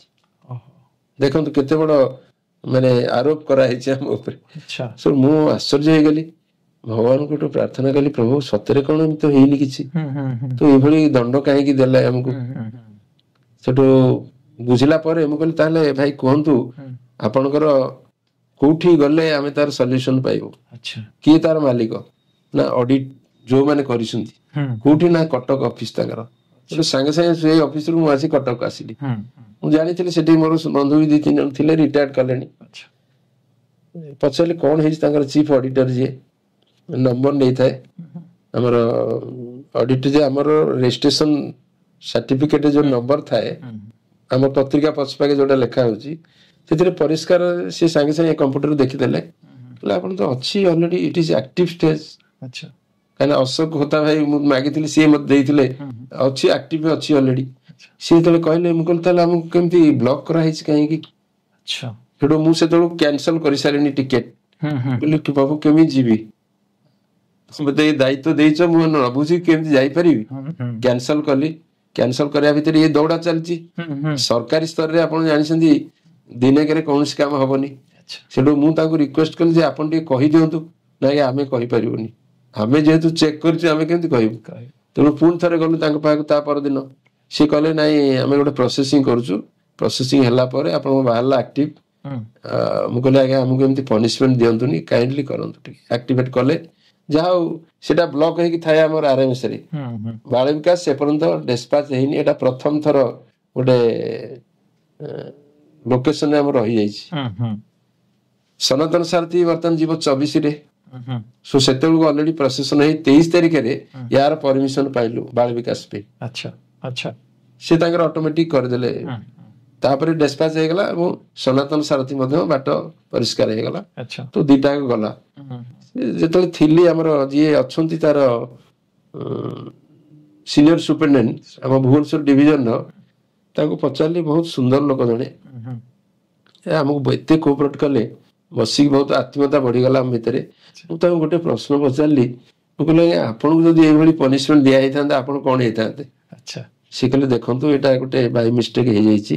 ଆଜ୍ଞା ସେ ବିରକ୍ତ ହେଲେ ତାଙ୍କର ଷ୍ଟାଫ ଉପରେ ଯେ ଯଦି ଅଡିଟର ମାନେ ଅବଜେକ୍ସନ କଲେ ବେସିଂ ଅନ୍ ଦିସ୍ ଯେଟା ଆକ୍ଟିଭ ନାହିଁ, ଆଜ୍ଞା ଆପଣ ମାନେ କାହିଁ ସବୁ ଦେଖିଲେନି କମ୍ପ୍ୟୁଟରରେ ଯେଟା ଆକ୍ଟିଭ ଅଛି ନା ନାହିଁ। ଆଜ୍ଞା ସେ କଣ ହେଇଥାଏ, ଆମର ଯୋଉ ନମ୍ବର ଅଛି ତାର 4521 ଧରନ୍ତୁ, ଆଜ୍ଞା ତା ପୂର୍ବରୁ 0ଟେ ଲାଗିଛି। ଆଚ୍ଛା ତ କମ୍ପ୍ୟୁଟରରେ ମାନେ ଅଡିଟର ଯୋଉ ଦେଖିଛନ୍ତି 0ଟା ଲଗେଇ ନାହାନ୍ତି। ଓହୋ ସେ ତ ପଇସା ହିସାବ କରିବା ଲୋକ, ହଁ ସେ ହଁ ଦେଖିଲେ 0ର ଭ୍ୟାଲ୍ୟୁ ନାହିଁ, ନାଇଁ ତେଣୁ 5411 କରିଦେଇଛନ୍ତି। କରିଦେଇଛନ୍ତି ତେଣୁ ଦେଖୁଛନ୍ତି ଆକ୍ଟିଭ ନାହିଁ, ଏଟା ଆକ୍ଟିଭ ଇନଆକ୍ଟିଭ ଅଛି। ଇନଆକ୍ଟିଭ ଅଛି।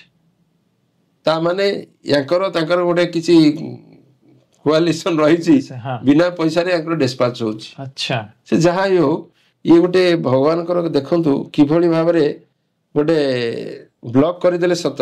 ହଁ ତାପରେ ମୁଁ ଭାବିଲି ଏମିତି କାହିଁକି ହେଲା। ହୁଁ ହୁଁ ସେଠୁ ସେ ସିନିୟର ସୁପରିଟେଣ୍ଡେଣ୍ଟ ସହିତ କଥାବାର୍ତ୍ତା ହଉ ମୁଁ ପଚାରିଲି, ମୁଁ କହିଲି ଆଜ୍ଞା ଇଏ ତ ଗୋଟେ ସମସ୍ୟା, ଆପଣ ଆଉ ଗୋଟେ ସମସ୍ୟା ଆମର ଟିକେ ସମାଧାନ କରନ୍ତୁ। କଣ ନା ଆମର ଯୋଉମାନେ ରିଡର ଅଛନ୍ତି କିଛି ଜାଗାରେ ସେ ପତ୍ରିକା ପାଉନାହାନ୍ତି, ଓହୋ ଓକେ ଏମିତି କମ୍ପ୍ଲେନ ଆସୁଛି, ଆଜିକାଲି ଟିକେ ବେଶୀ ଆସୁଛି। ହଁ ହଁ ତ ଆମେ ତାର କଣ କରିପାରିବୁ?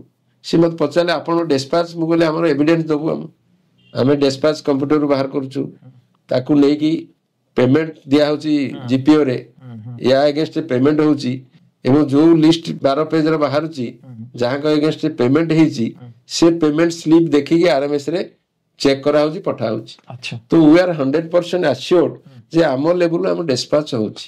ଆଚ୍ଛା ତାହେଲେ କାହିଁକି ହଉନି?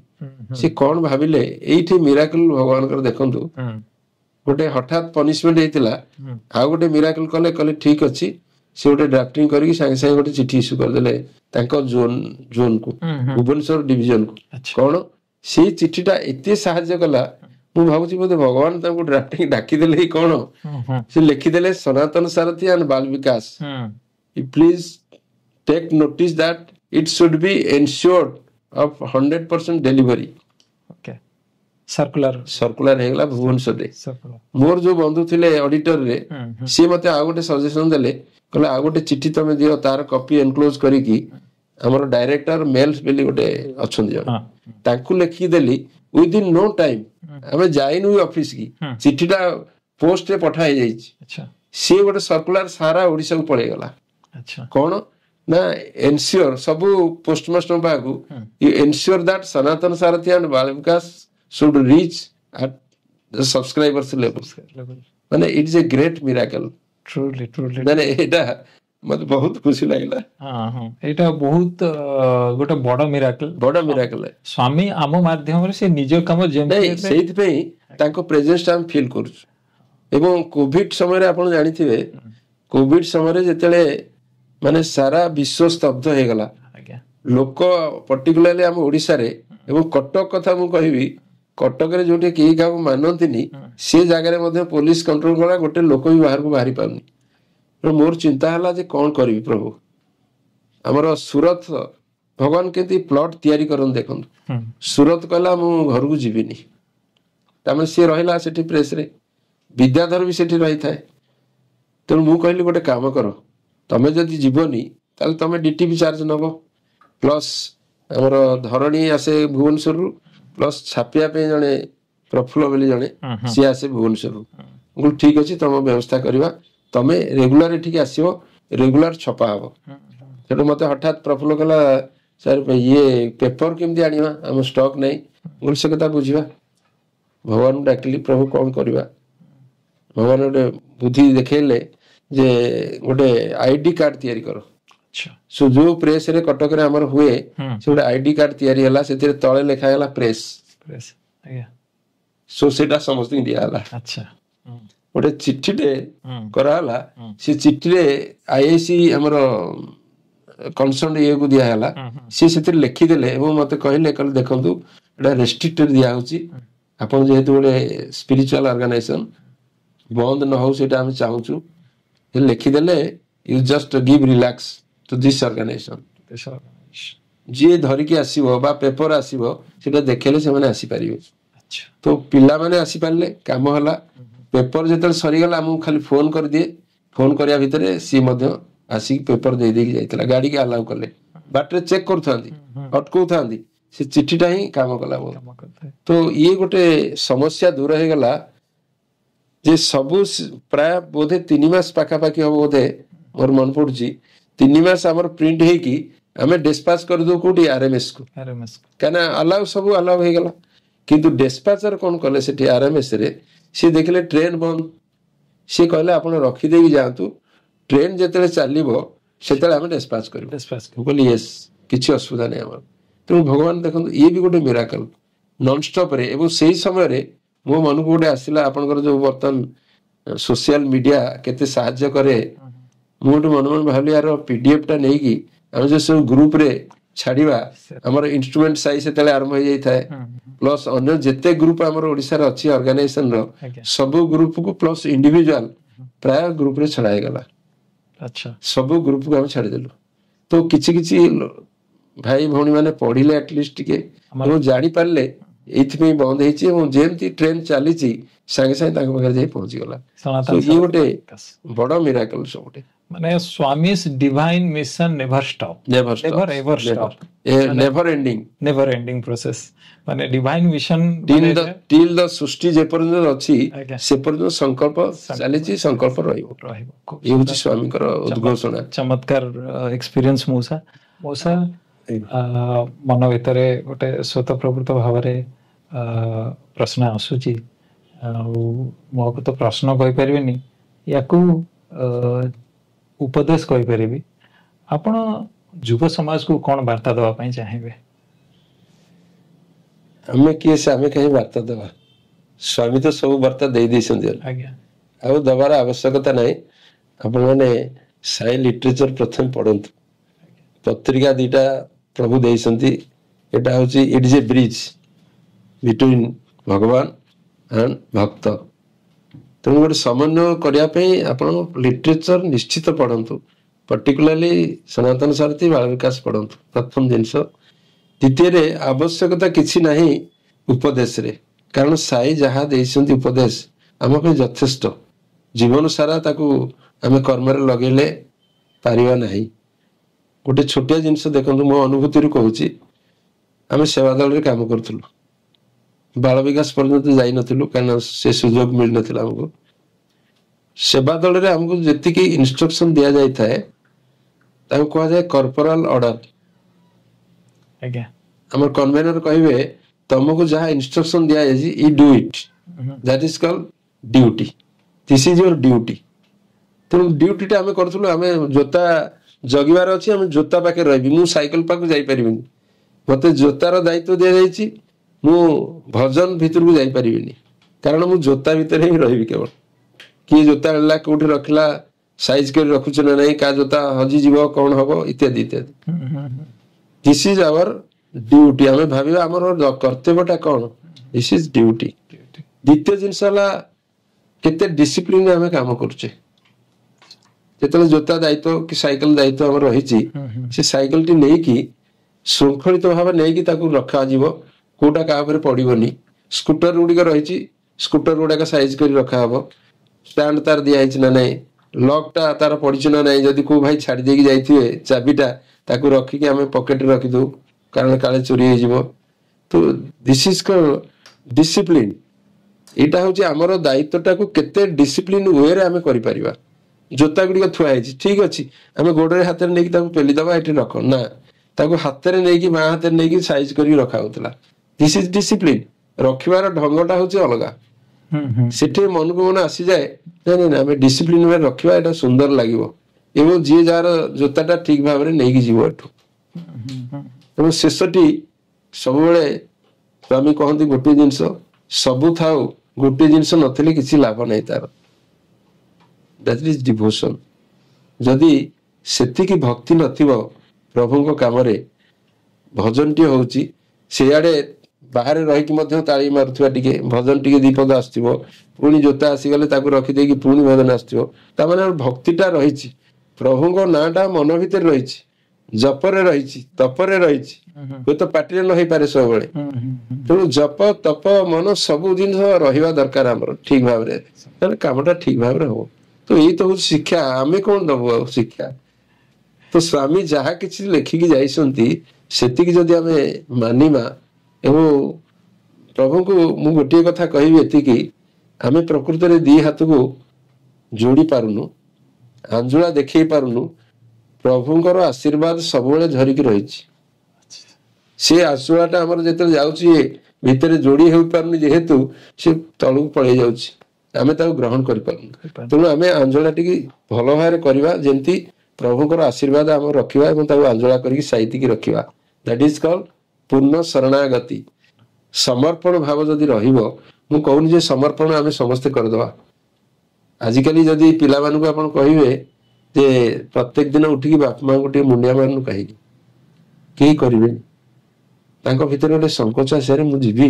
काले के देखिदब समर्पण भावटा एते सहज नुहे से साधना रे जने व्रती हेई गले से ऑटोमेटिक आपण चली जिवे किछि तांको लागियोनी लाज शरम किछि लागेनी जुग सभा जो माने आजी सतसाई को जो संगठन रही जो भली बहुत बड़ बड़ काम करुसंती समान को प्रभु निश्चित भाव रे शक्ति दियंतु एवं समर्पण भावटा तांको दियंतु प्रभु समर्पण करले अंततः ओडिशा आहुरी अग्रगति करिवो एवं ओडिशार सुनाम निश्चित भाव रहिबो मु भाबुची एटा प्रभु को आशीर्वाद समस्त प्रार्थना करिया प्रभु को केंति प्रभुंकर अपार करुणा रहौ खूब अनन्य खूब सुंदर वार्ता मौसा इच्छा तो होची आपण के सहित ए जर्नी विथ साई रो ए जो एपिसोड को आउरी आगु नवा पई किंतु समय रो टिक टिक एवं आपनकर जो एक्सपीरियंस हमें या भीतर जो कथावार्ता हले स्वामी को केबे भेटिले आपनकर समर कोर्स ब्रह्मानंद अजान सहित अंतरंग मुहूर्त कस्तूरी एन कस्तूरी को आपण भेटिबा Sathya Sai Shri Sathya Sai books publication trust convener भाव में आपण पदभार ग्रहण करने सुचारू रूप से एवं आपण जीवन में स्वामी मिराकल ये जो जर्नी थिला खूब सुंदर जर्नी थिला आमे बहुत इंस्पायरिंग थिला मु कहि परिबे कथा एवं जो वार्ता भी युव समाज को देले यह खूब सुंदर मोसा मु आपन को अशेष अशेष धन्यवाद दूची एवं स्वामी को कृतज्ञता दूची कि एभलिया गोटे सुंदर सुजोग देले जर्नी विथ साई र एपिसोड रे पुणी केबे सुजोग मिलले आपन को निश्चित भाव रे सुनिबु एवं एकु हम युव समाज को सुंदर वार्ता एथरे मध्य जीवो बहुत बहुत धन्यवाद thank you so much and जय साई राम मोर एतरे किछि नै आपण माने सुजोग देइसंती तेनु धन्यवाद आपन को देबी भगवान डाकी प्रभु आपणकर निश्चित मंगल करंतु एभली भल भल काम करंतु जोटा कि सबदिन पे समस्ते मन रखिबेटा साई राम साई राम।